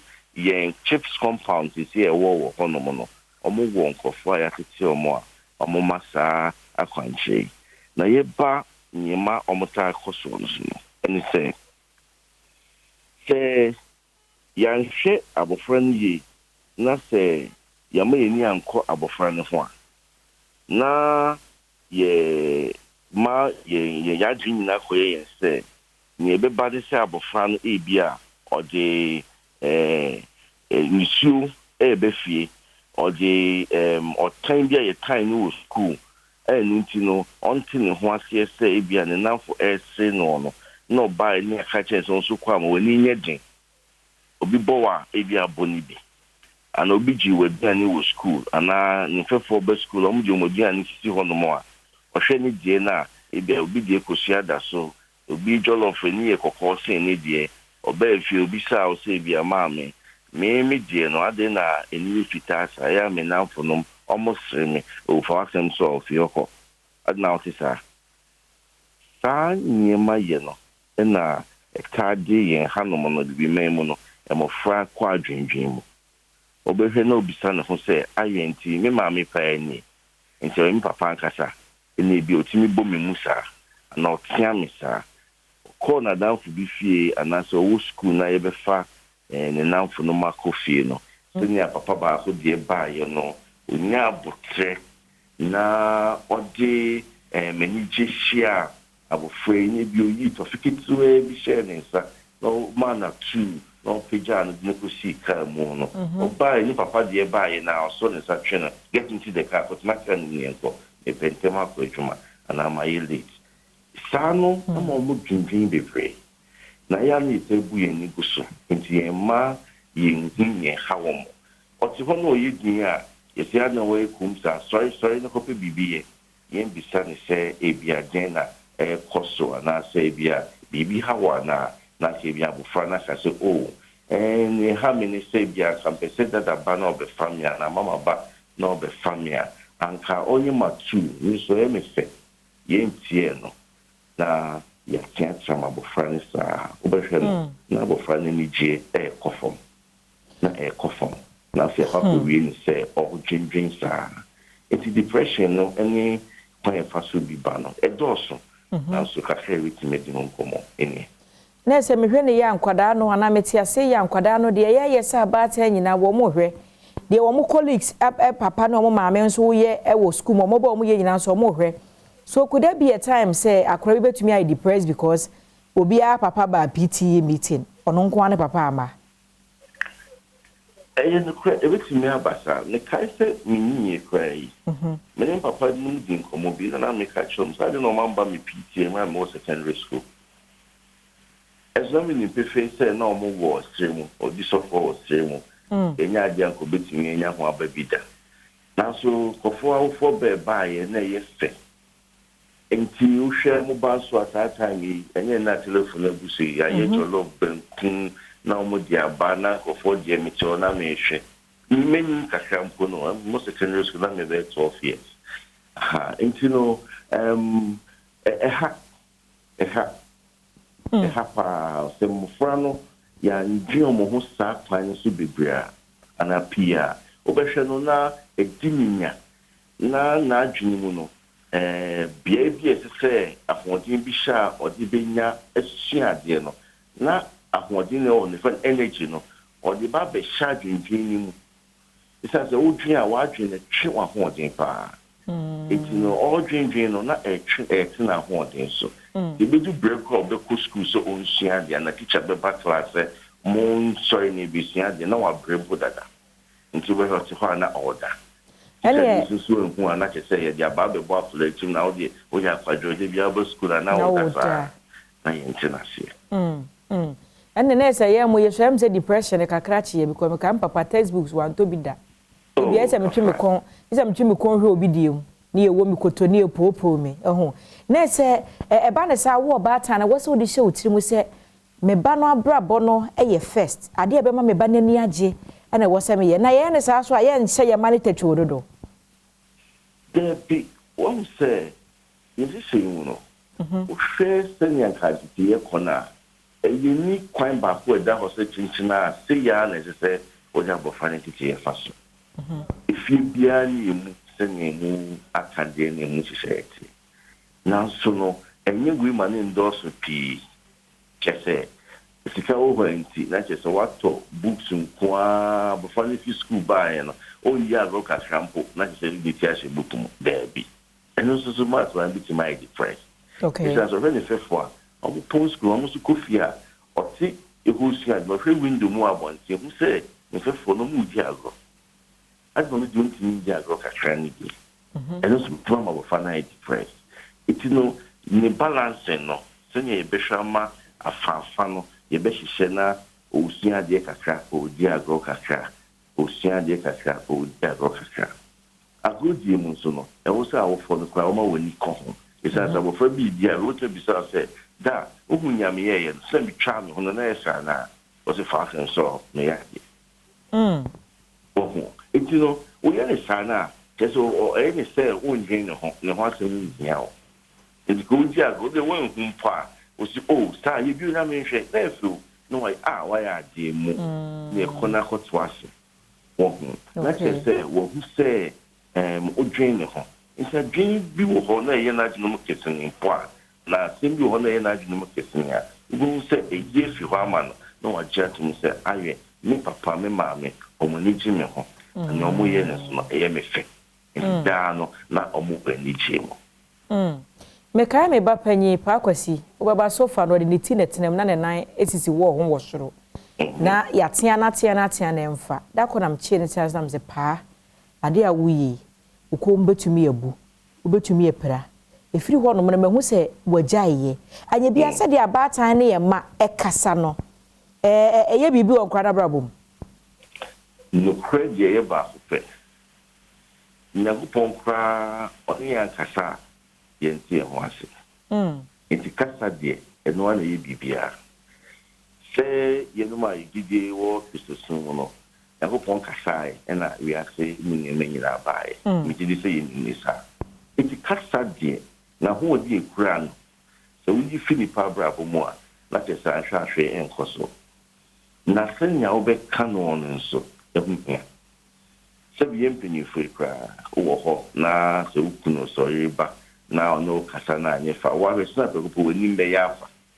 na bo fra ohia odo chema eni akokro obetia no kwan bi so na ka pa ko sibi o hwa watia na na ehwe ne de ade wo mo fra ho ba ko no o tie tie mu gun so o tsentra no obesu hu ade ko ewu mu nti a o tsentra no kana mo bosi ni che obi inquisitive eti me mana o hye ne jai no obesu hu ne ewu mu nti a o so jai me woni ne tsna se ne o kan ye na se o ka che ne se o mini akitwa ana me bakachi na o fia efira me sewa efi na ya wo tia dem hanye me na ye dada ne mama ye ne toma wo epeso wu na be ye wo tia me musie bana do ko esi hosia eya na ha adwene che sanhwa na upra sikana opese de to bicycle ma no enne bi e de ba ho to edro na de ba hospital open sa obaka se ma de okumu bun kwa hwe na ofia se ha pesa so obi mu da de bio nhuma ma bio ope o ga se debi o ga se debi enne ifi na ko bo mo ni so onye bio se nya o ka onye bio ani bia preocupa na onya na so okoso ekoko na go safi wejai na obo bi ho no ma ono ana so din no okone ma ho na koko bisa na ne ma me chere na so din na tiefa eya na no refi say ne de ne kakra ene oba no ware ne de ne kakra ana kuno ware de kakra na abumu na abeya abofra no gina ho eti o tiano na ko bisa ne ma me say ya abofra na so din na kakra e wa abofra no na ni kunu so de kakra e wa abofra nti na chese wo ya abofra na outside the city no sha nti no na chese kakra no na ko mo na ayefe e wo fie ansa meja mo akonkomo na yede ba am se da foforo e be san ba wo ho ni akwa wie ni ahwe se bia wo ba se de na aka se wo ho de nse sum na no ho ana se waye din ho ana se wo sugu de wo ma na aduane awo ni nyina ye symptoms ba no sa no ade ne wo se oba tan no eye na waye counselor yi de so obi wi wo kira kwan ya fa he no behu MCC apeso fu me kira kwan Oba University of Education na on sabe come na hansu da mi adumi o counseling center wa ate ye hwe school for there na Sofia Bonte na Oba ye benya da je so ahwo na mi no kakasa fefe o twimu ye wo ko fonso hono ma o ka na eni kasa hudo e wo ho nti Oba na do wa sembe dan ya ye benya abotra mo ni hia ni se obeba iwini ba you know what in answer so ni minimum so no se hospital bia benwa e radiatum by share the name of the Abbas, the Chips compounds, teach you any hospitals in Ketwa district and municipal hospitals now. Almost this is a junior city, be pre about on more of a show. Health insurance, almost in Jessica, health insurance, almost on the show, a man in how be a son, and our friend, or mamma, a CM. If the ancient more friendly. And that yeah, any ornament. Yeah, that's it. A number be what had to drama. Well, my number no, a message a phone chief for said, me the two drivers, so Mr. Momo Fra, now me Monsan come out the send a text message. Okay. And who may attend it to you. My number is 0244 015 441. 0244 015 441. Yeah, that's it. Sano pay your ball pnuma woje and so offer down qua. We see Samuel offer down qua, or your lecturer, and what radio or University of Education, Brineba, where your counseling was a psychologist, and I yasha and quadaya my no motifino, depression, so mukomu adi and the Chilequan Ben Abefaswa. When one on Betna, on Becassa, on Benantie, your Mapomudino, or Majinimuno, or Munya, how be our home. Yana, your home rat or your buy, if some so, they are catching, and not to about me, the better was to be here.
Eguswa wa pomode enkomo no emu ewa fisem so bedwam Adom TV kai se DSTV na channel 280 Go TV channel 178 Facebook YouTube eho nyina no Adom TV TikTok ye da ho no mo a se de etwa go no benya bi na wo hwe na braso se edi nkomo na nkomo a ye ba bedi no mene Kelmed Pharmaceuticals Limited ena eba beto komo Mama BC watnase wonim say ya tedi ahia mu na fe ye di nkomo nenso waba enti no ye ba na ye ba bedi nkomo Mama BC mache ye na mama ekwa abanso ye na ene BC ho nkomo na ye di o mpacho BC 56 na ho nkomo na ye di but ye fresh ye se obi peso ho Kelmed Pharmaceuticals Limited ye adwumako ben ya mpacho me da se medama ahwefo ne atiefo so ase Kelmed Pharmaceutical ye company bia omo importi enro ebi ne Iolabs grass water Molly's grape water ye de mankwala mpacho an okay and Molly's massaging cream oil ye de massaging kwala especially kwala omo wia fabi bono anadwa de beche na wa wagina pinti wo de bi bai mpacho because me beberia me ka de me bia kofi ebi ni na yesan wo pine leaf koko edru papa wo koko a wonom a ebetuma tu ase ama right okay mpacho na yesan import BC 56 cream eye ekredo okay eno na anopai ye ba beka ho asem BC 56 yani say di nkomo la krofo frame sa nkomo no na am say omonya abotre ene obesen aba eno no import free he mpacho India mpacho baby a obi yare mu yeden ya fruit plane de ne kono e na momo import mu no free di ba eno anu aka no so na ye tie free ho okay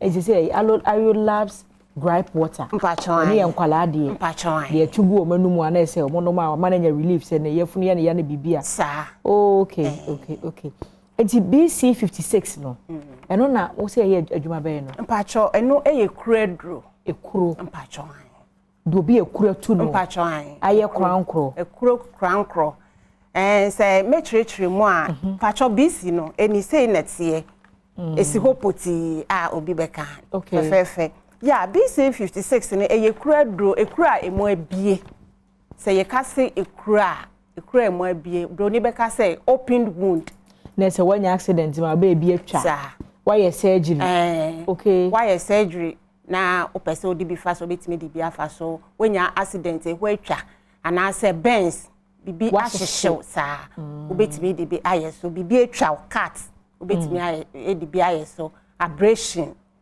yes eno na ye ka ho asem anopai di se minya kuro bi sa no na me di BC 56 cream ne faswa no na ye den na mame makro no ewuntem afen so ye fra bibi gem free emoawa makro no ho na broni beka say especially ekura eye kwankro ana say slow healing wounds ekura atu ewuda ana say ni wuo na ye nkakra sabe ye nanano beka say kusikuro mfie bebre na ekuro ne da wonan entimi nko na sabi abusuafo empesa omo beben wa kona kope BC 56 sa eniema ni bi na Kelmed de efi India maimu de breyen e wo Ghana ha nti yemfa say my surgery wi ya pama mame mitimi tefa ni de goals to so bewu de kama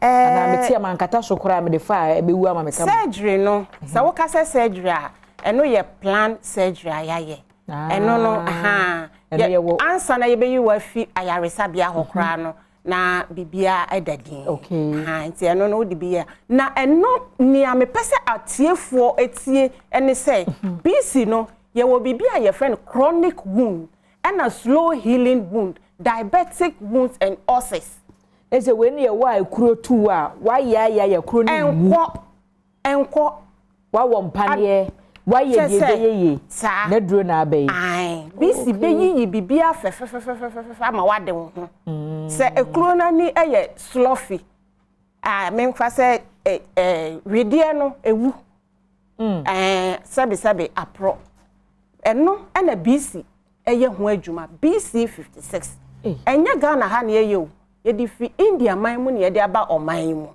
nti obi biara ekuro da ne nan ho anase na maame ne papa busua no monkonkope BC 56 wo di BC kan tete na eye firi ho ekura kusikuro etu wudi nso ehia mia wa wo mpane wudi achine de aya na aye hu ni nyina hwane se etini nso de eso ne nso so betime ko maame yesi BC a eye tatashe one touch enkomo na yem de na no nkrofo ofre me na ocho ba na adrei wo pharmacist na age se ba mo ho ansa na enya bi ato BC wo ba bia se ye ka BC 56 a ayaresa bia horo nyinara eton bi na se wo pe ye adwoso a obekwa akọ etobia eben ye ewo nkran ha no a ukọ okanhye a manya krobo rural bank ubenya bi madina opposite Malcolm ubenya bi na Accra nso tudu eben ye nuanom nkramofuo asoridan mosque no ubenya bi na Adabraka opposite Malcolm ubenya bi na Elohim ewo Adepa okanhye okay hoso ubenya bi na Plaza okanhye ubenya bi na ni dosopuo no opedudu atu a maame bia wa bie pharmacy opedu pa bi di bia koguma no so nipa na frema mboma ni bi maame Calmade Pharmaceutical Limited ewo kanhye mpacho ye numbers ni bi se opene dodo atu a anasa yaresa bia bi hwe misisi a ye fre omo pe bia omo betu akọ ayaresa bia ho akọ akoton a mpacho numbers ni 055 266 7712 and 059 387 0883 okay and me ankasa meti ya ye frame mama BC ekuro manager ai nti se ekuro bi adokoro na se wunhu ehwo asem eka ma me frame me am number ye 054 69 87 444 for ne yemiensa onya boss opek pa na mafa bo number no so bi yes 054 69 87 444 eno ne ye mama BC wa ekura dokoro a wu anu yie no frame meboa na BC me ehwe se de sitie because e shadaka mu se wu yie afiri mu a etesen sanse ne no we se batakari a me ehu ayi papa eni ne kakraka okay chese aduro no na ahya efi ha beka ha yi bibie ni muka aduro no ho unya so ha na ma na dem wumia ne se eba eno ane se eba eso enti se bi ni mu a wumia mfra manko amame BC ahya 50 gram ompe we na open tokwa kona ko pebi na wo ho nto na se aduro we no kura no nka de papa mu a yeni mo chena samuntie wo so tobi to mpeti o tobi to ho especially ye maya de bia ya no anu yi obi nka se bone mbra obi nka se oba ne nkote ntoma ne kotodwa ne mu ntwa bate bia na akotwa na obehia bi se oba atan okay nti tobi to ho ensuo hyegu nan ho ana nkwan bibia obetimi ni aye tina broni se Benz bia obetimi di aye especially ye nuanom diabetes fuwe mi se timu bio se ekro eda wonan a mpacho kona kope ho asem ka eno ani BC 56 hwehwe Calmade owo kanhye drug lane ene ne drugstore wura mu a pau na wanya wura a opebia na wokọ kona koto BC 56 ewo Calmade Pharmaceutical Limited ni ndro no odi fi India na eba eno papa ne ne asam hodisi we enti twentwen so ni nyina mo so pe gripe water papa aton a eno ani ayolas gripe water na wo pe oil papa e de massage nkora o mo wia no se be ya ne honam otena se wofra na honam ya ne ya eno ani moles oil ni nyina wo kwa Calmade inside wo kan si bono mo na bebi amabobo nsu nyina wo kwa wo benya bi na drugstore e ben wo wura hopetam eno ani se wo mu yi ama ye da se anope ebusia mama BC na ye no atwetwe enkomodo free Calmade Pharmaceuticals Limited enu papa wasa ne lie with table you see womo ne craft free India memu eba na emomu bowura pharmacy bi eben wa ekropa na etu wa BC 56 to be na fa eso ekro no ano na sade na me di kan yaka no ye be sorry enche na ye ko no da ebusumi etwa mu no me ne wo edi nkomo bi ewo ha na nkomo ni nyina ya abrehosem ayie na agya atoye na ayie atoye na ye nua bema amoa Jotex na ne papa efiri montie nyina koboa ma na watwidadie no eye kama na abusua bubu sesen ye na no wo mo kire mu a bosume ye wo mi ne da ye to so aduonunum 25th February na wo mbepe opanyini kwa abre na afi watena se anom ne hu sikasa ya echato enti no Joseph Kojo Amwa retired Joseph Kojo Amwa retired na yie no ebeba so enti no munkomo na mde ama no 25th February na ye kwa abusua ye da ye ho batew ye ba de aka che na fisem so ebeto aso me basia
Yade ne beba na ope ano aso a ana opa anu mu aya me de bia me recommend se de obemo wadura nom na honhom fam spiritually so obeye adwuma ta wachie no sanse yade ne nyina na ya na ehona mu die o eho na ya metufo se kɔ na wo hwe wo a na wo hwe efiefo homefo no a omodo ani ya ina ta chire no obetu anu ase ama wo na wasa ama onuro na ho atɔ na bebia benya papa no ene Alhaji Vision Herbal Clinic.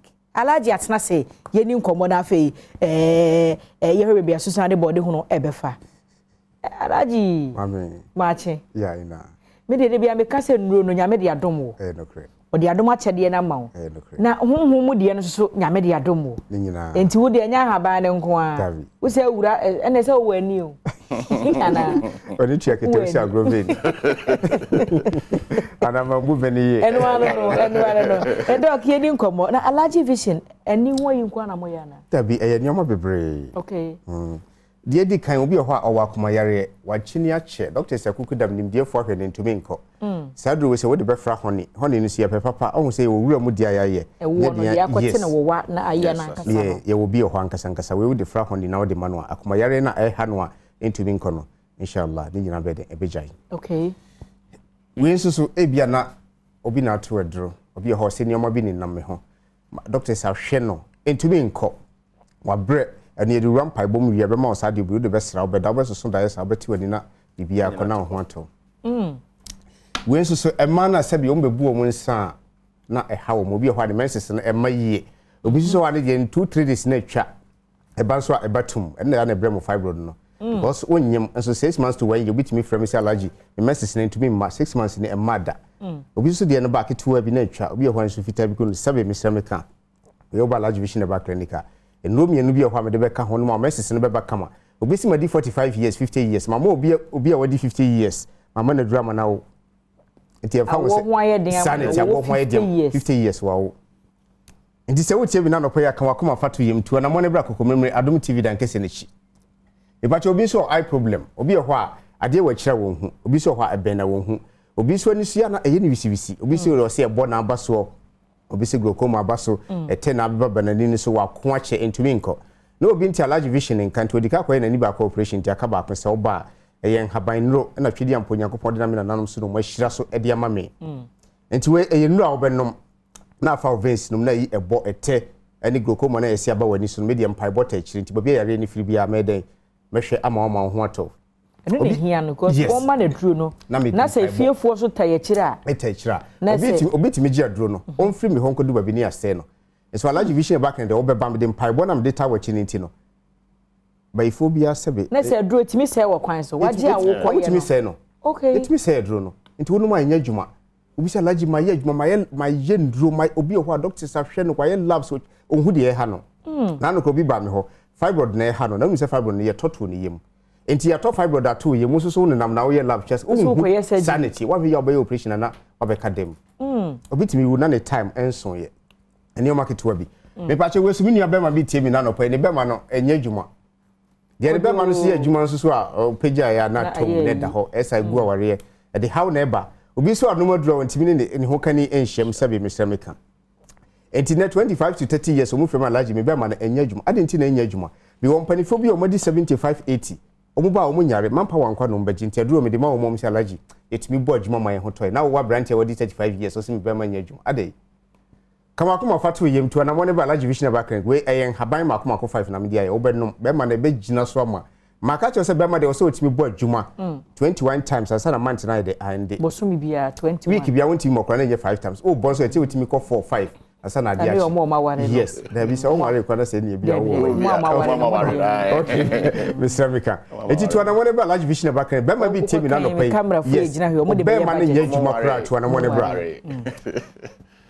ani hu hawa ye kan e fa ye koko na ma yes na ma ka cho se koko nro no so abibidu aye amamre na amane ahaban ye wodi otie wo ya eye dwuma ye wodi osisi wo ya eye dwuma filipaduan efri utase besi unase ehun haban wo ho but se wa anye amamre ne amane a aha ma betenai me ya amamre ne amane asa na me ba ha ye ntene sa akeke se me fa me fa me bo wura ha me ye de me pem esa menya aban amane ano pai sana en haban ne tinsi large vision mi ankasa mbo wura na nana no madi nkuta ho asa na me de haban ne ba fie abebom pa ya guso asa na me de ye adwuma ti weni ye koko di yes we koko en haban makoma 7 enubra enusini en haban na maka bom obi ye ho asabi oja ne na ya ho moja ewa chire ekun bema eye problem oba nso betima si wo ho kwan ema bebre wo ho kwan asi eye koko okay esa se koko nro no e fan na obenya papa ya ye amamre ne amane aguso eye allergy vision ba clinic allergy gusam se fan na wo eye koko memre Adom TV dankese ameka samu ye chi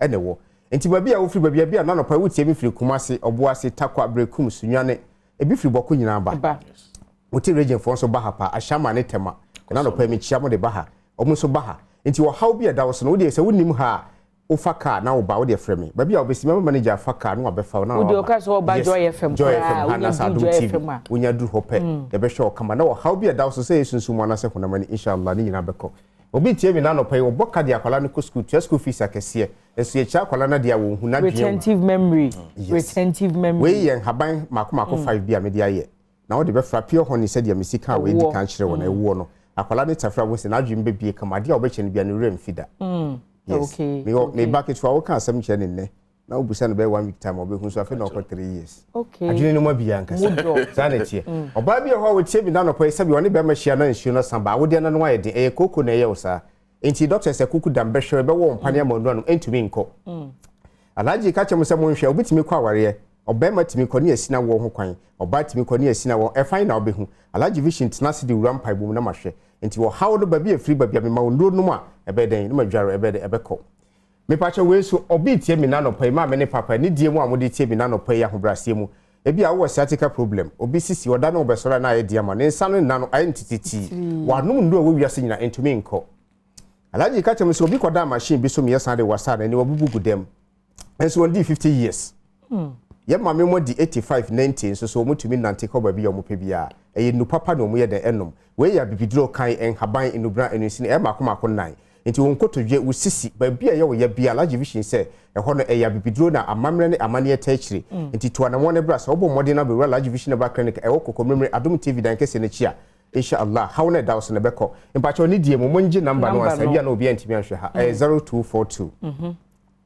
0242 812 426 0242 812 426 and 0502 187 178 0502 187 178 but your location here kokomremre haya Adom TV dan mu wo de obedru had mabusa security for papa no mo ho no busa mu se oba alaji ho a omo ye de ni die kwan so omo de obeba alaji vision eba clinic aha dudu akonwa ba ko fo ntran so nche nti opanyin kese mpese me pagya me mu nti wo hawo ne amane bi e da so e free utase besi wo nase an wako enko no na me pe no alaji se me pagya me mu a fa number no ne frame inshallah ne fa wo how to mani ba bia wo bia se wo UK na wo tie me wo Amsterdam Holland Belgium and USA Spain France ho nyina Japan in large vision adwuma wo ho no amutimi send in no bi hweye last week me kasa wa papa bi frame fi UK and am send in no man no and no pay was ya me fe na ni kro ni din me bokra nye ye wo se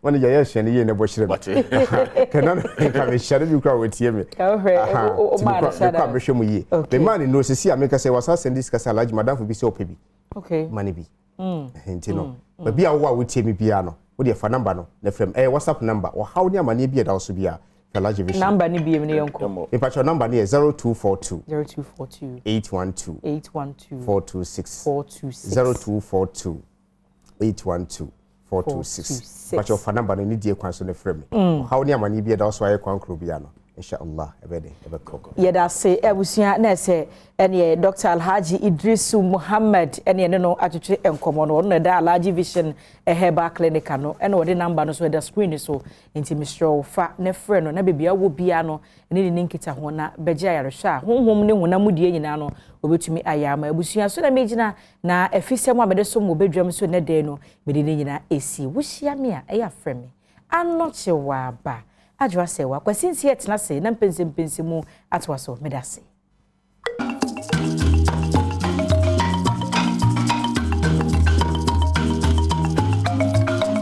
yama ahwefo ne etefo nyina akwaba biem emfamra bedwam dwumadie so mpense mu ebre enie fada sekese enkoma agude mu mpenfo so de agude mu sem ebre no chi na anochi waba eso tena se de fesem dwumadie ebre frisa ebre kopense na nkono ebebo medin de akwasi insia ye ne pense mu na ebre fada sekese nkoma hepa plus mixture the papa na eboa amiatu entidi ya de ase eno no se na weda no esesa na hono de wanya adrobi amfa moa boost immune system wa ya de na no bedi agrosa unya hepa plus mixture o man baby eton adrobi ano okwa wonsa ebeka bi atosanso na Franco Trading Enterprise de be ekese phone papa na josuo ene econom ope phone ya ne bo phone beche e de ama TV air condition say ye fridge na wo pa Franco Trading Enterprise na be kan for de ama hwemo e won kran ene kumase si etwi ese a ye culture toothpaste ene obia e de etwi ne sia ne say da hode ewom ene boa eyi usia se ene bia ma onum etibito so tekrama so ye kama pa supermarket bia be ko bia so pe culture toothpaste eno ene be boa da bia maka cho se oko hospital doctor say asegitum se omoja so atia bojedura ohia eye city blood tonic pe bi nanom namwa na ensho ni padwam ma enyo ni padwam kama pa emfa ema happy birthday enko emfa ma minister for fisheries you know kwedesa acting as minister for food and agriculture honorable Mavis Hawa Kumsen nyame enhira obatampa na onyo kese kopemse obeye kese pa from the entire Badwam team you see every show happy birthday obatampa Hawa Kumsen so na happy birthday so enko enfama akwasi Jemfi general manager Edema Time FM oboase GM happy birthday and so enko emfa emma opasa so na nu na abna pokua hwenedi na woda ose odamu nyina mo ase mu amoche na de na doyese odamu nyina mo ase panyame enhira mu nyina no nyum nyina kese kopemse obe kese pa bejafo atrase ba bedi enkomo Alfred Thompson, a member of the MPP National Communications Team. Sanso ena Koku Boahe and so a former Deputy National Communications Officer ma NDC Amanyoku. Ese komode ba kwa eho no me enura nhyem de kese ekọ so NPP Amanyoku mu wo Alisa Hotel NEC Council of Elders meeting. Se part ne kwa hye eda on meye presidential and parliamentary primaries.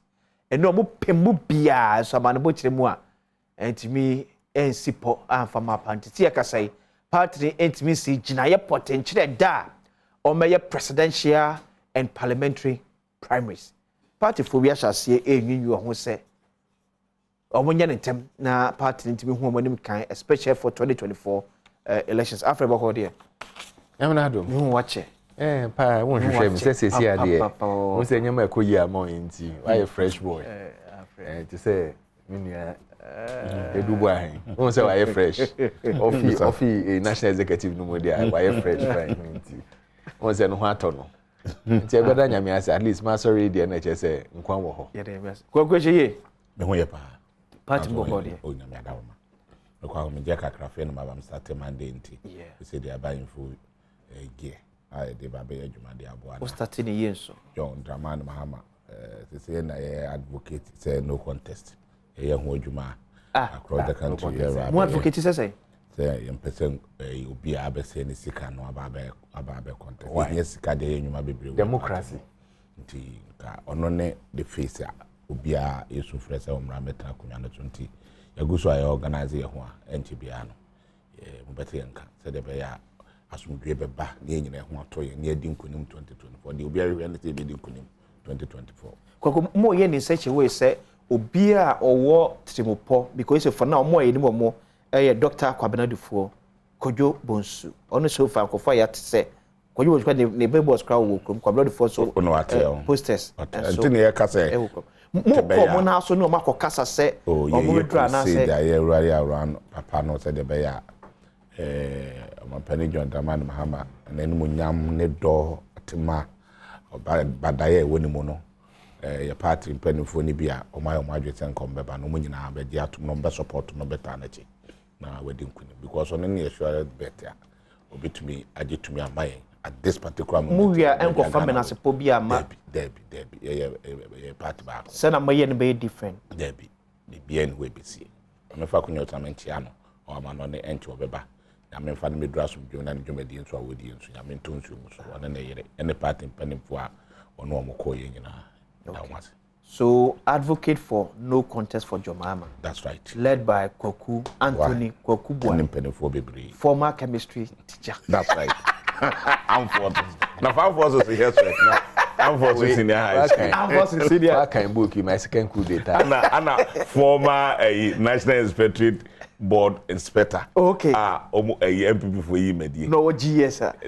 Minister of omo transfer be the call bia 2018. Into transfer just office credit ho. So you are going to set up. Reason no mo frame me no. Omo frame office catch them. Say me TV so me trouble. Me trouble ko for the MPP. Omo beto be hu manim won cry. It me nko bia it.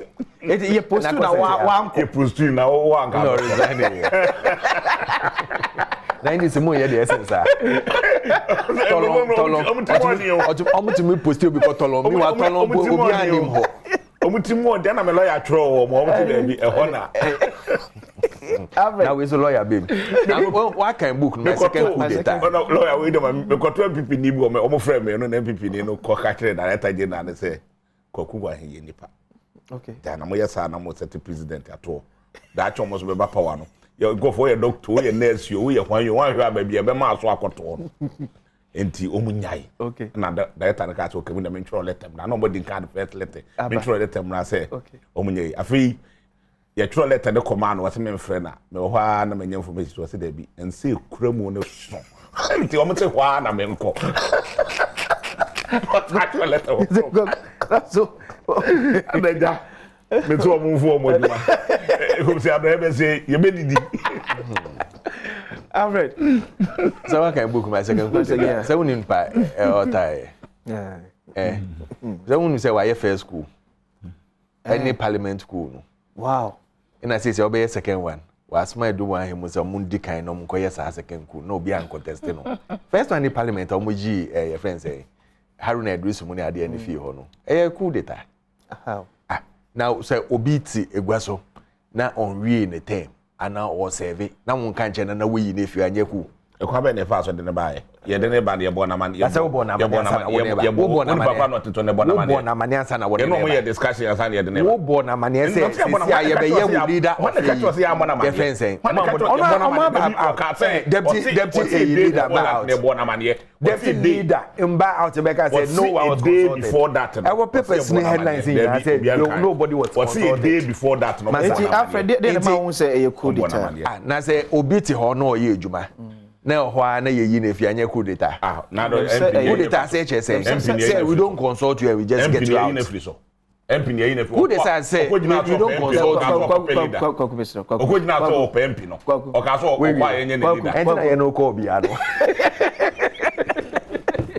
entina ye no ko bia usumai entina ye no ko bia eno na council of elders meeting esumo ntimi ensipo on na me ye ma asem no go second coup d'etat no no starting ono na yasma no zo ngo ye ma omo enti no pese me kasa no second coup d'etat no ono na yasma no o start wo bia bia no pese obeko no ono ko start wo no dey afema ba ye friend say eva bio na obefa no ma fa asante regia na wo dey aban now we move it to west we omuzuban that's the second coup d'etat omuzuban no enra yeah National Executive Council, like they usually do, consultation.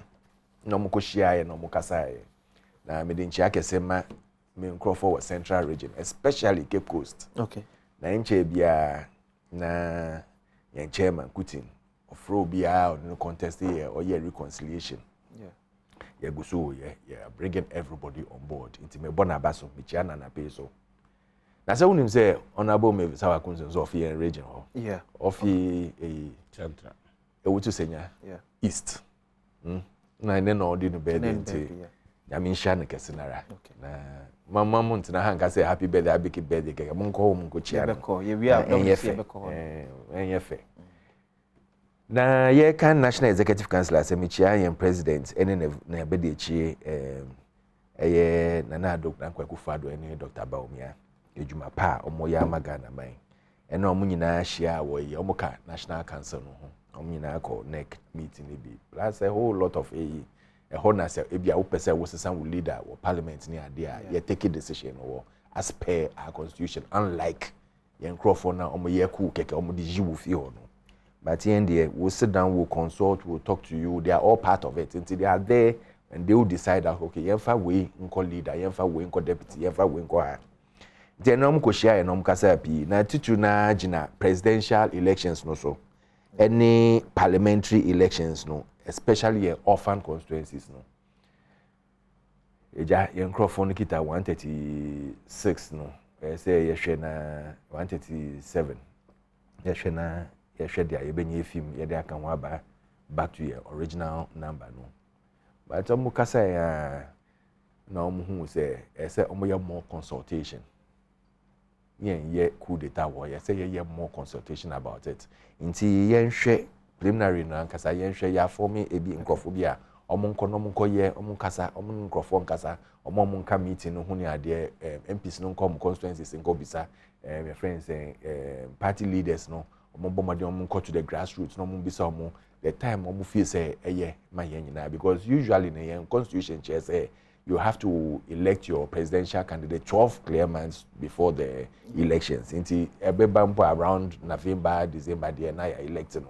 Yeah, there and the same with the parliamentary and other things. Na by early next year, so that one to be by na ya settled in terms na year moving. But you are looking at other factors too. Other internal factors. Yeah, to me, so other internal factors. And you na ebi musa say if the party constitution no are clear as to the time more somebody elected a leader to lead my party for the next general elections. Why should they set in the date no be difficult? Because you know what happened prior to 2020 elections. Date no was set and that back and forth, you know, we see because at this time, you know, there's a new phase coming on board in T. And now say there should be a deeper consultation beyond what the constitution. Party constitution, what does it say? It says at least 1 year to general elections. So you can do it before. It says at least there should be 12 calendar months. What has been the precedent general... over the years? Oh, it depends. 2008, sir, we started early. We started very early in the preceding year before the election year. Okay. So yes, and flag bearer that was when the whole lot by mu. And right now, you who say number no bro 5, no, definitely there will be a super congress before there will be the normal congress near there. So I mean, party no say CCI decided say next week in year elections are Mbrabia or constitution no. It still spells out the 12 at least the 12 calendar months before the next elections. So I think they are doing the right thing and they want broader consultation in all these things. But I don't believe say super delegate conference ne ka hontine bia ema this decision no taking a year difficult. No, you have to take in a lot of consideration, which you are pushing me to say, but I won't say. The American chairman said the party are looking at internal issues, internal structures, and also don't forget that once you are in government, things are different from when you are in opposition. So you should also take certain things into consideration because Mufa flag bearer area it brings about other repercussions able to be affected party running of your party, your government, Until all these things come into play. Until and that's why they said let's do broader consultation, let's get everybody on board, let's buy into the hearts and minds of our people, and then we are you to me they are too. And definitely, there will be a decision at the next meeting. Commander Japan has already given a signal that the party at this time should get the date for more primaries, no right. He's also a candidate, so he will definitely seek his interest like any other candidate, and it's justified. I mean, once you are fighting to say definitely all election, so also be pushing for certain strengths so that you favor him. For Meridian chairman, I did the same thing. But at the end of it, the party has its ways and means of doing things, and they will do things to favor the party, but not one individual. And that is why I hear stated say at least open. Broader, say the whole party Jitum say this is the way we are going. That is how we would go. Okay, so your friends said that's going to be the new norm. Say when the party gets to a crossroad like this, there's going to be a broader consultation before the party arriving. Yes, at a decision, so that no be any aje. Okay.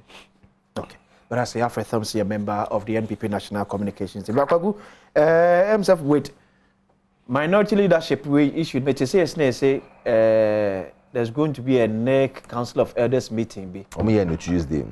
Tuesday. I said, look at Yaba. Waba. It's a meeting, Akoso. Omaye. Council of Elders night a meeting every day. Only parliamentarians and here. Okay. BBI fine. And you say the Untia you must say changes no ena model kosa. The party kase we are. Won't mean to non sign beam. Party not with an individual be our party, or party. Into one said decision, General Secretary didn't start no, it's unless say Tuesday meeting, how do do General Secretary sign letter. Na ya ponte o home. Nechna, what actual letter why ya point to obusu aponyi na ani age, unu anu nyina ani age no. No what actual letter bre would say, oh dear, yam tafa ma obi. But Alan said more Council of Elders meeting you postpone. See what party BM. Alan said by Council of Elders meeting more postpone because how you do today Muntaka and postpone o my wi. Afemi say near General Secretary the call speaker honum no and a adwuma. Despite numerous calls from your party say leader naka say we are man concerting speech. Okay. And I want a press conference of Parliament 20. Okay. When in the new leader. What's no year before, 1 year after? Debbie, why you accept responsibility? No. That was before the elders, before the party elders let of the buy. Okay, Kwaku, Mami Ridi Adway 2 minutes ago on City Newsroom. NDC reschedules meeting with Minority Caucus to February 6th. The hierarchy of the National Democratic Congress has moved the meeting with 8 members in Parliament, following a change in leadership on the minority side in Parliament. The meeting was earlier slated for January 31, 2023, but could not come off on the said date. It has now been rescheduled to Monday, February 6, 2023 in Parliament. The time is 2 p.m. at the choice of the Minority Caucus. There was this was contained in a letter signed by the General Secretary. Man, the Council of Elders is here on we na ese mpenifo bi nso ehia e parliament ya omo yesa meeting no but na bebre wo mo constituency and nti no mo yesa ade e becha mo a resume parliament ya no mo yesa meeting nti ombe resume parliament ya Tuesday on the 7th so no ombo charter no bia ba bedru nkran by 6 no by 6 no bia won nkran omo de letters ya mo obi omo afro bia anzo ayede akata say the beya on the 7th na be start here na new leader no be ba no na what in the front row. No, next and who can there? Council of Elders ne MPs meeting. And you're only going to affirm. Yes, you're so Lieutenant General Edebaya, not a general press conference now. Omo kwa a catch no one more take mu di so taking that decision. That decision cannot be reversed because MPs need to make changes that decision. It affect more party in come 2024. Debbie. Tamale as one say for near breeding Debbie. Nothing the central region for any baby. Western region for any baby. What check vote of margin from these regions? What can vote and what can Western and Central region vote abum? How can vote at the end to abum? Traino. Who can boom and vote to our nephew? As against a major Ashanti region, yeah, more one of the safest seats, as one say. Yes, sir. How many votes? How many seats in the Ashanti region? 3 seats, yeah. You're 4. Baby. 3. Your 4 seats. There was one say you were Jura, your Drobonto, and the only one to be at. Okay, when you had 3 count. You have 1 count. So there was 3 that. Yeah. Muntaka will be and will be taking the fact that he's a fantastic person, Ashanti region. The contribution, you cannot quantify it. But, you know, I penasem. But once a party are Kasano, Kokuba, who am I? Won't be better, whom am I? I make a case there be party a consenting. And the party to be put to decide the with my banner. Now, why your brother consultation? Oh, in fact. That's the first one. Consultation. Party no, he's not bound to consult you and say what you taking decision. They are bound. Why you know? They are human beings, they are bound. No. They are bound. In the baby answer, party no, and we in the leaders. Okay. And at the action, we in the leaders here, we almost what the moment about Mamma dear. Leader not to you know, about man, yes, you. When you told me to wife and say, maybe you want to open another opening. Yeah, that's our baby. And tell you, Uncle Butan and say me, you open it to another member. My cat will say you. But the full rubber. Okay. And one of them is patrol. And no more year, a day before our more project, national chairman Rebecca say, Omubona money. Everyone to crack. Or one of the statements say, Omubona money a day before. Okay. And today, brother consultation be. And one time, in Tonko Parliament, no near peace, near Ankutia, near Twaba, near Catawanda Pe, say, I know you don't more than a But Haruna, so far on Kasai. Yes, he's a gentleman, he's a fantastic. And then yao. It will young confirm say, you're born a money and I say, I'm one man. And then ya. And I mean, yes, you're crafted to see a crowd. See a castle and uncle fan a year one cabe. One yet. Because Nimia any out of forcing. When an eye juma. Anna, in moral sense, on yampu.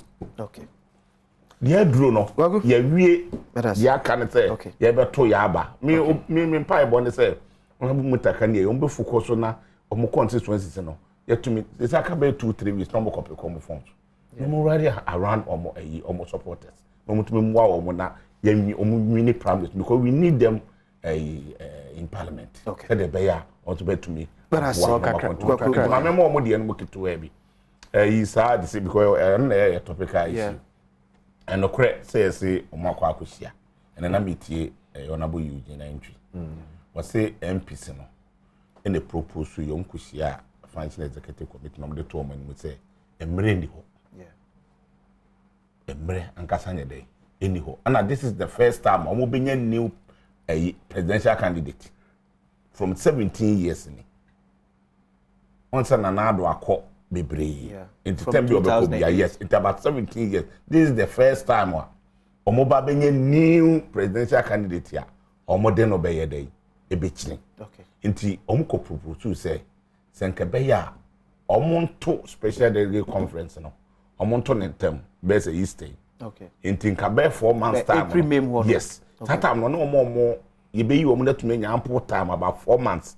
No mo de akọ Ghana ha nyina akọ yom campaign na by September no oma ye day ato omo to no mato the president e ni nyina ye day parliamentary ni nyina president and parliamentary ni nyina abom said ye be ya omo ho nso be hen ha omo ana omo ko meeting no omo se e fa se omo mpene me dem te ye ne se e ba omo yankofo ne so omo mpene ana me te ye se ba omo yankofo be ne ko meeting o se onum se ala MPs de o kata we ya ala MP wa be kan adambo MPs no was it a collective a collective decision on the call fake when the meeting no say MPs in the question am question council for you okay and am also the call omo question council for you omo national council meeting yes and am the call you no am the call national council meeting and am anwie so dem be partner but omo champion for early congress no e ya lan MPs no omo ne die animu o tena nsan ala ko kuma so omo nyina be kasa MPs na omo support ala ni nyina this omo so na kata already yeah true so omo say omo person na sia bedu na ba bi economy na duru aba omi a omo tumi nele no wontumi kasa they say obi e boni din say wa bon wonya ade no omo person na sia bedu na bi IMF kanaba na ne magina na na so nti na ne tirima ye de now I say omo mpene omo tuni sisi enye to omo so advantage because omo say omo tuni sisi e enko so akufa da mamu omo so na be ginari ayo ka na omo say omo tuni sisi na ayi ba omo alusu okay so omo say omo mpese obenya space ye tuni sisi ya ba omo amo na homodin no e beboa ama alan atumi akọ nti say MPs ne mu ache 3 gogo be da se yeah da se we hu say all candidate ni agi kekekeke oka enche bia o say Tuesday omukoshia ye mo ama penosoma even the new leadership na abeye press conference ma omaye mi hwa na ye ntro say say wo kan ade ne chair no e chair say omu nhia ye conclusive on anything they've started consultation me see new leadership no my press conference omo press conference we say Tuesday omu shia Tuesday Council of Elders need press conference. Debbie, yes, I know. Issue statement. Everybody should see fire. Press conference. Almost a call. Maybe you statement. Okay. Statement. It's a difference. There's a difference between statement and press conference. So they are on the right path. Omuguso eno omo ayede but omo conclude so omo conclude omo ante di tombe kwa kwatia bi manate that's so much say 6 but we no there enye council for elders na ekwa yesa meeting no we ne ye party leadership general secretary ne chairman and then ne MPs ne kwusia no wakoka kire wo omo say omo decision no mo take here no they take decision yes okay baby that is not the truth or try and draw to say musi or try and draw yeah or person sesa na no or try and draw it yan kan okra no we woni okra na say the two play mo be say we started oh mama quickly when Tuesday omo share no and they told them say the way they went about this whole coup d'etat na right okay both parties are not happy. We how many catch the council of elders? Council of elders now on the way. Now we say the cause of who MPR ebe catch you say there were 3 divisions. But I radio so say 3 divisions were party. Na radio so KFM. Yes awara. O kata you no kata. Yes awara. Amali man put me can say or to me do traffic mo na we gina na wa da kakra because Ghana ye den ama no. You ha wo hwe no na wa fresh. Nti sa na so ba nti ya che. 30 seconds. Nti 30 seconds no. We Omo here no. They've seen said they are omo here no. They are new executives here. It's totally unacceptable. Yeah, wo bibia.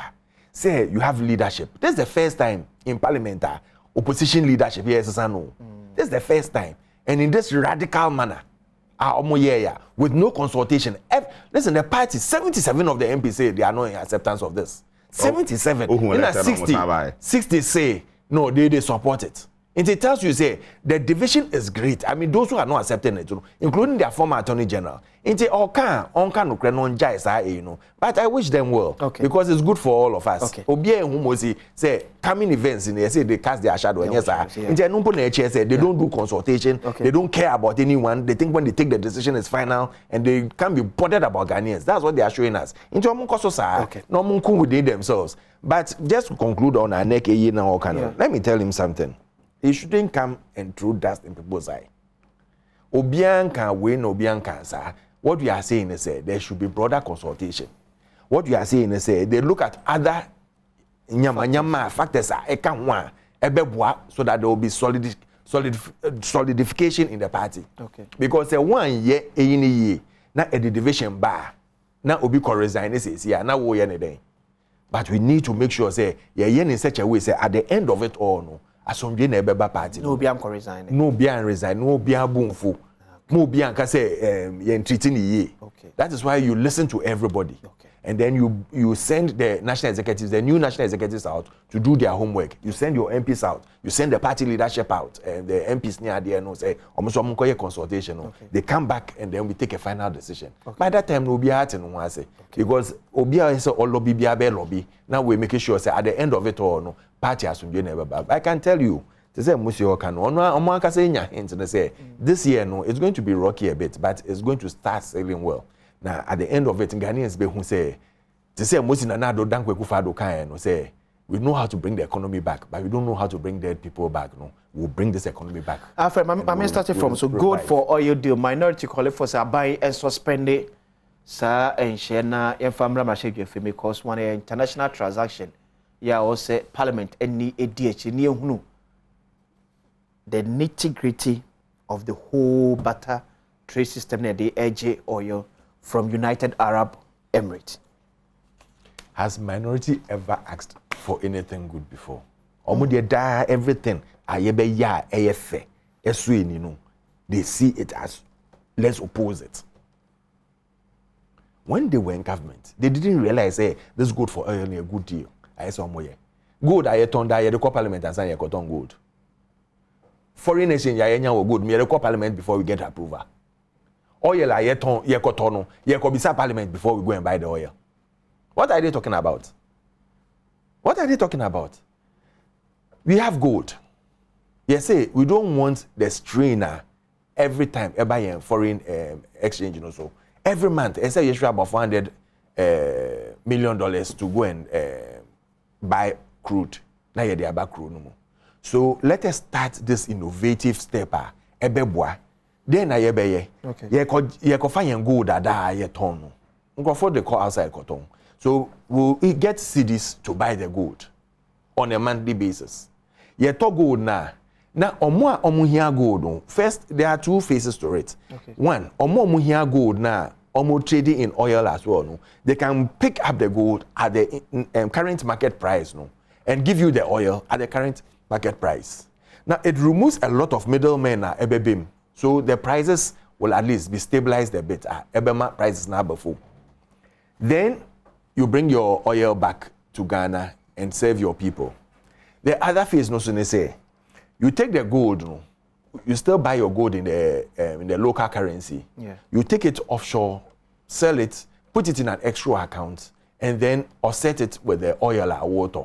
It's also the same as the same butter trader here, but that one the money has gone. There's a person or an intermediary obeji sikano.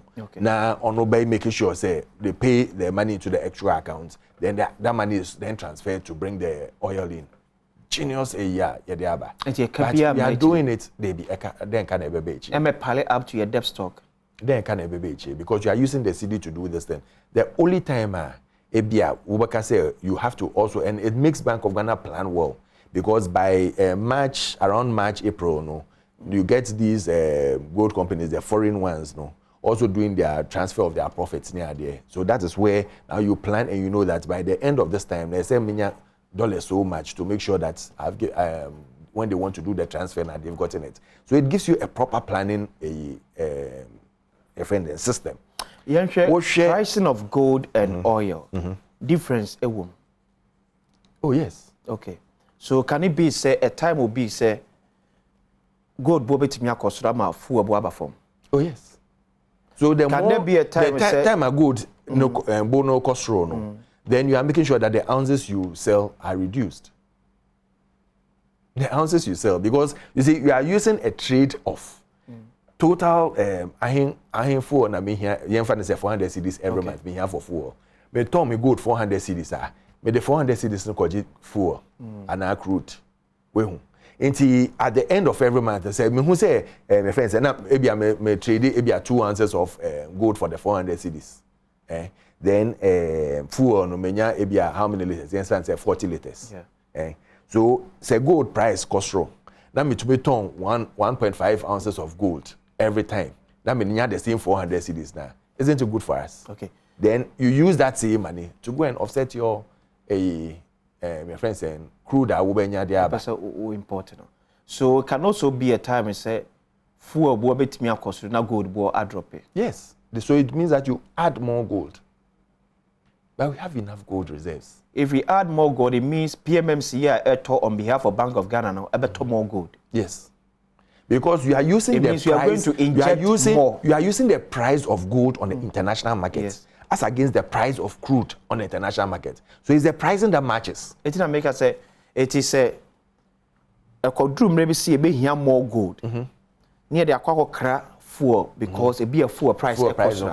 It means here the more gold maybe less amount of fuel. No. Yeah, the more gold, the right amount of fuel here for the country. Yes, per the consignment here. We need about between 350,000 to 400,000 liters every month for of crude. Okay. To sustain. And at first bet 10% was 40,000 a buy. Okay.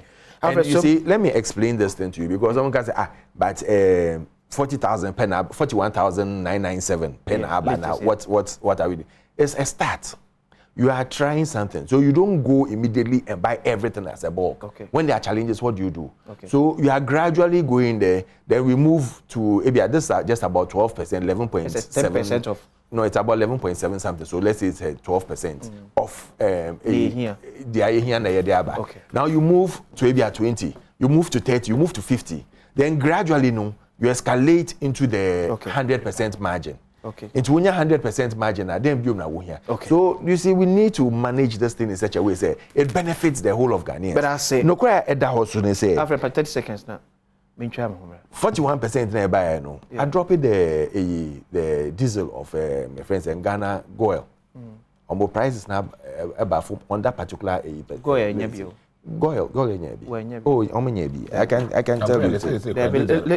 Let's know what. I can forward you the Onya Kakra. Try drop it. Emrana Yameto Akobadi so. Bedwam die. Akobebe Fabran Pense you so on Bedwam or Adom TV so Kwakuboy a former Deputy National Communications Officer Emma NDC Abuko. Say Anthony. Yes, boss. Gold for oil deal. Minority call for say suspending your broader consultation na nkofaka. For Mekanyeka over 500 billion Ghana cedis na a word I don't know. Na medawasipi na ini anu mo MPP for enjo tada omo ho enwanwa o that day. Wona wo se with the good. Ekwa akwaje wo yiraba. Okay. Ana yenyina yen se Ghana ha. Wo ye business bia eye foreign trader. We have parliamentary approval. Okay. And sana otumi aye day. Aye. Our more nim. But then I'm said Dr. Mahmoud Baumia. The desperate attempt or petrol explaining one or yen what we ain't no control better was say yeah the good ko akwakoto oye if we say oye ne bona koto ama no ne. You see canon so say you see the no so say. This is the good kokoto buy and sa dollar biom emfam konkoto good number ye wo ha no be ka say first consignment eba na ba be duru na ebe boa ama ye petrol no price no kra akofom ne dollar no so asa akoto satam na petrol no nenam na petrol enenam em say 12 something to 13. Yes. Yeah. To say eco 15, 1540. And a 15 diesel. A year 1590 or so. Ye now sorry ya. Need ye fee say a dear woman SC. Say a no cre. No more at the good quacoto or iraba. Ama a swabete. I'm your water ye.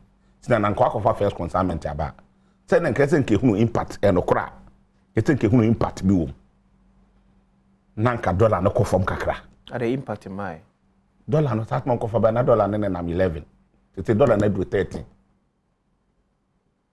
nti eson fa so ne say okay petrol no nso a na ne nam 12 no ete do 15 no a wo na ase so kofa ba eso bete no eson fa so ne say okay kwa e kosoro Also, enu aye na sorry mami wewe enu aye da sorry ya deputy minister for energy yeah yenua Ejapamesa what say $dollars near the kotoye go to net what say enye good baby first consignment ne buy no oh masa connect ene kwa me ba kwame ticket e twabo no gidi e twabo ba umia enya de keto awo KFM sem tro ne do so do en tro no what say enu Ejapamesa dia betu dwa say enye good ani ye de ko fa first consignment ne buy na $dollars ne de ko fa buy enti adan na mo so la mo da Ghana for adan na mo kan okure de kokura ba kokura me won to ye in the case gold mine e Ghana ha gold mine e Ghana e obi ha nyamrofo ne dia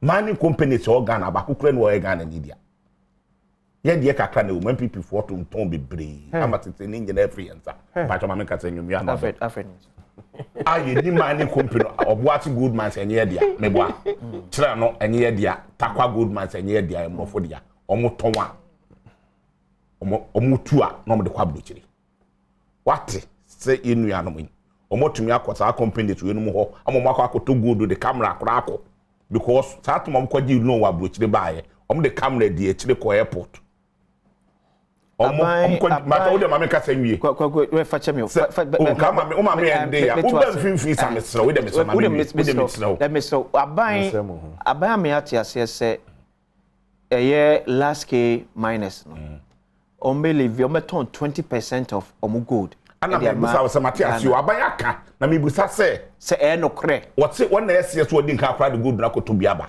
ana yen so ene deputy minister for energy tinye no kre the cities ana me see you need MPP way. Honorable Ejapamesa. Yes. Okay. Obet my friends is yeah. Okay. And never say kwame nkroma tickets. I do the again on ba omianya de keto awo KFM. Okay.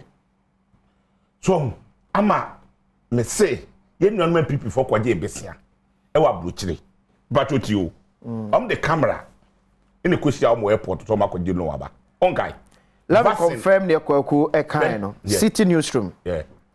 Ghana paid cash for 40,000 tons of oil instead of gold. That's right. Ejapamesa confirms. That's right. The Deputy Energy Minister, Andrew Ejapamesa, has confirmed that the initial consignment of 40,000 tons of oil brought into the country under the gold for oil policy was purchased with cash instead of gold. His disclosure comes after several calls by industry experts such as the Institute of Energy Securities and COPEC for the government to disclose the quantity of gold in exchange for the 40,000 metric tons of fuel as they raise questions over viability of the deal. Speaking to City News, Mr. Mesa said the companies they dealt with initially did not have the capacity to exchange gold for oil. Quote, the policy actually started with an intent to do strict barter for gold and petroleum products. But it became apparent that any of the international oil trading companies that do not have a commodity wing to deal with gold on their behalf will be excluded from the policy. Another gold. Because the main meeting was the main meeting was no. We developed the policy such that we were operating two streams. Thank you. One was direct barter and the second was monetizing the gold. Thank you. So we can pay for IOTs that were not other commodity focused, but solely petroleum products. So the test run that we did was actually paid through the second route. Thank you very much. Enti gold na oil na de buy no tape do ati ati say e sika na de ko buy. Yeah. Because he is the second route. E dey na ntro aye nuanum MPP for ana etoda mu twantro kire Ghana for sa e dey bone ne aye mo mutumi twantro in any case mo se mo toto good na mo de akwa wa yiraba many companies na nyodia mo se de eti nimu yi mo kodi no mo kodi ayi kura wa fast staff out kenke se lo ma kodi aba no mo di hu keke de camera koi e ko twitwa ho picture vaccine first ayi de man ko we tukura IMF oba o mo ko chom go airport ono mo say IMF bagado say you no cross am to gold wa come first consignment am koto free go money gold money company to no come the camera be di akira akọ akototo so mbeto amamoa obi ono broni di netika beti wa botu owi e wode na ade nyina akọ individual at to gold no wo de ayi asojafo ochi esi wo mo small scale money foi omo ye Ghana fo nti wodi asoja fo tie si omo kum bi gonwuram na no gidi oba kasa o se omo no nyina ehia omo nton mo ho omo ton dia mo na no na aka wo ma tobi am wo hunu eye ntro enti media make kan say baby o man na duro no omo da so da ye na wodi fufuo no o me na okoda ade etwe ot ye mfe ntanto wem ebuka ne tinu a woti buoi why say eye nsusu papa ensusu gold e kwa akoto oil masa na gold no se nka obi na ade koto a ana wo company ni bi wa na wa wutu gold ni bie ana wo wie wo tisa gold no na wo de kwa akoto de ankeye na gold no wo bi omo a individual so ba beton ni gold amount je na wo nyini so beton ya amount no akoto bi am yehu we mu nso mpipini o kata hwesoro no anhwe fo mo a enu ntina beginning ba o mi abetwa ntro so omo de gold akoto bi aba yate wo mo to se enye no kore untumi fa gold nkoto bi if the gold no ni bi na omo de sika akoto ye na everything kwanya gold ni bia konfa gold ni nkoto eyam tro ntina ama dollar no te adwane no enu ntina ma ti di ni nyina adwane no enu ntina ama petrol ni diesel nyina ekoslo taa no go be that because we no omo ni solution ma Ghana omo da so no di me ya no ma be ka de omo pe ba be o man na duro no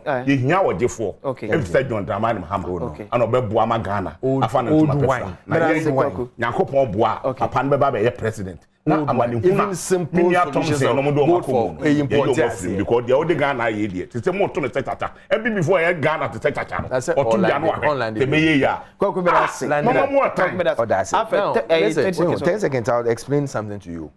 Make us our first time no. I stated categorically. Say a true route. What's my kotaba? What's my kotaba? What's my dollar kotaba? True routes. Well, omo ntehwe ya se ya. Ya omo ya ni de. Make us say either we deal with the company that does commodity exchange or no really we use the my friends and gold no yeah the gold no man say after some yeah the gold no man ni pakro no na yeah the exchange na really akwasi nyame adba de o ma hine kwa so yes one Mr. Alfred we dey ogba when we say Ojane Mr. Alfred we dey ogba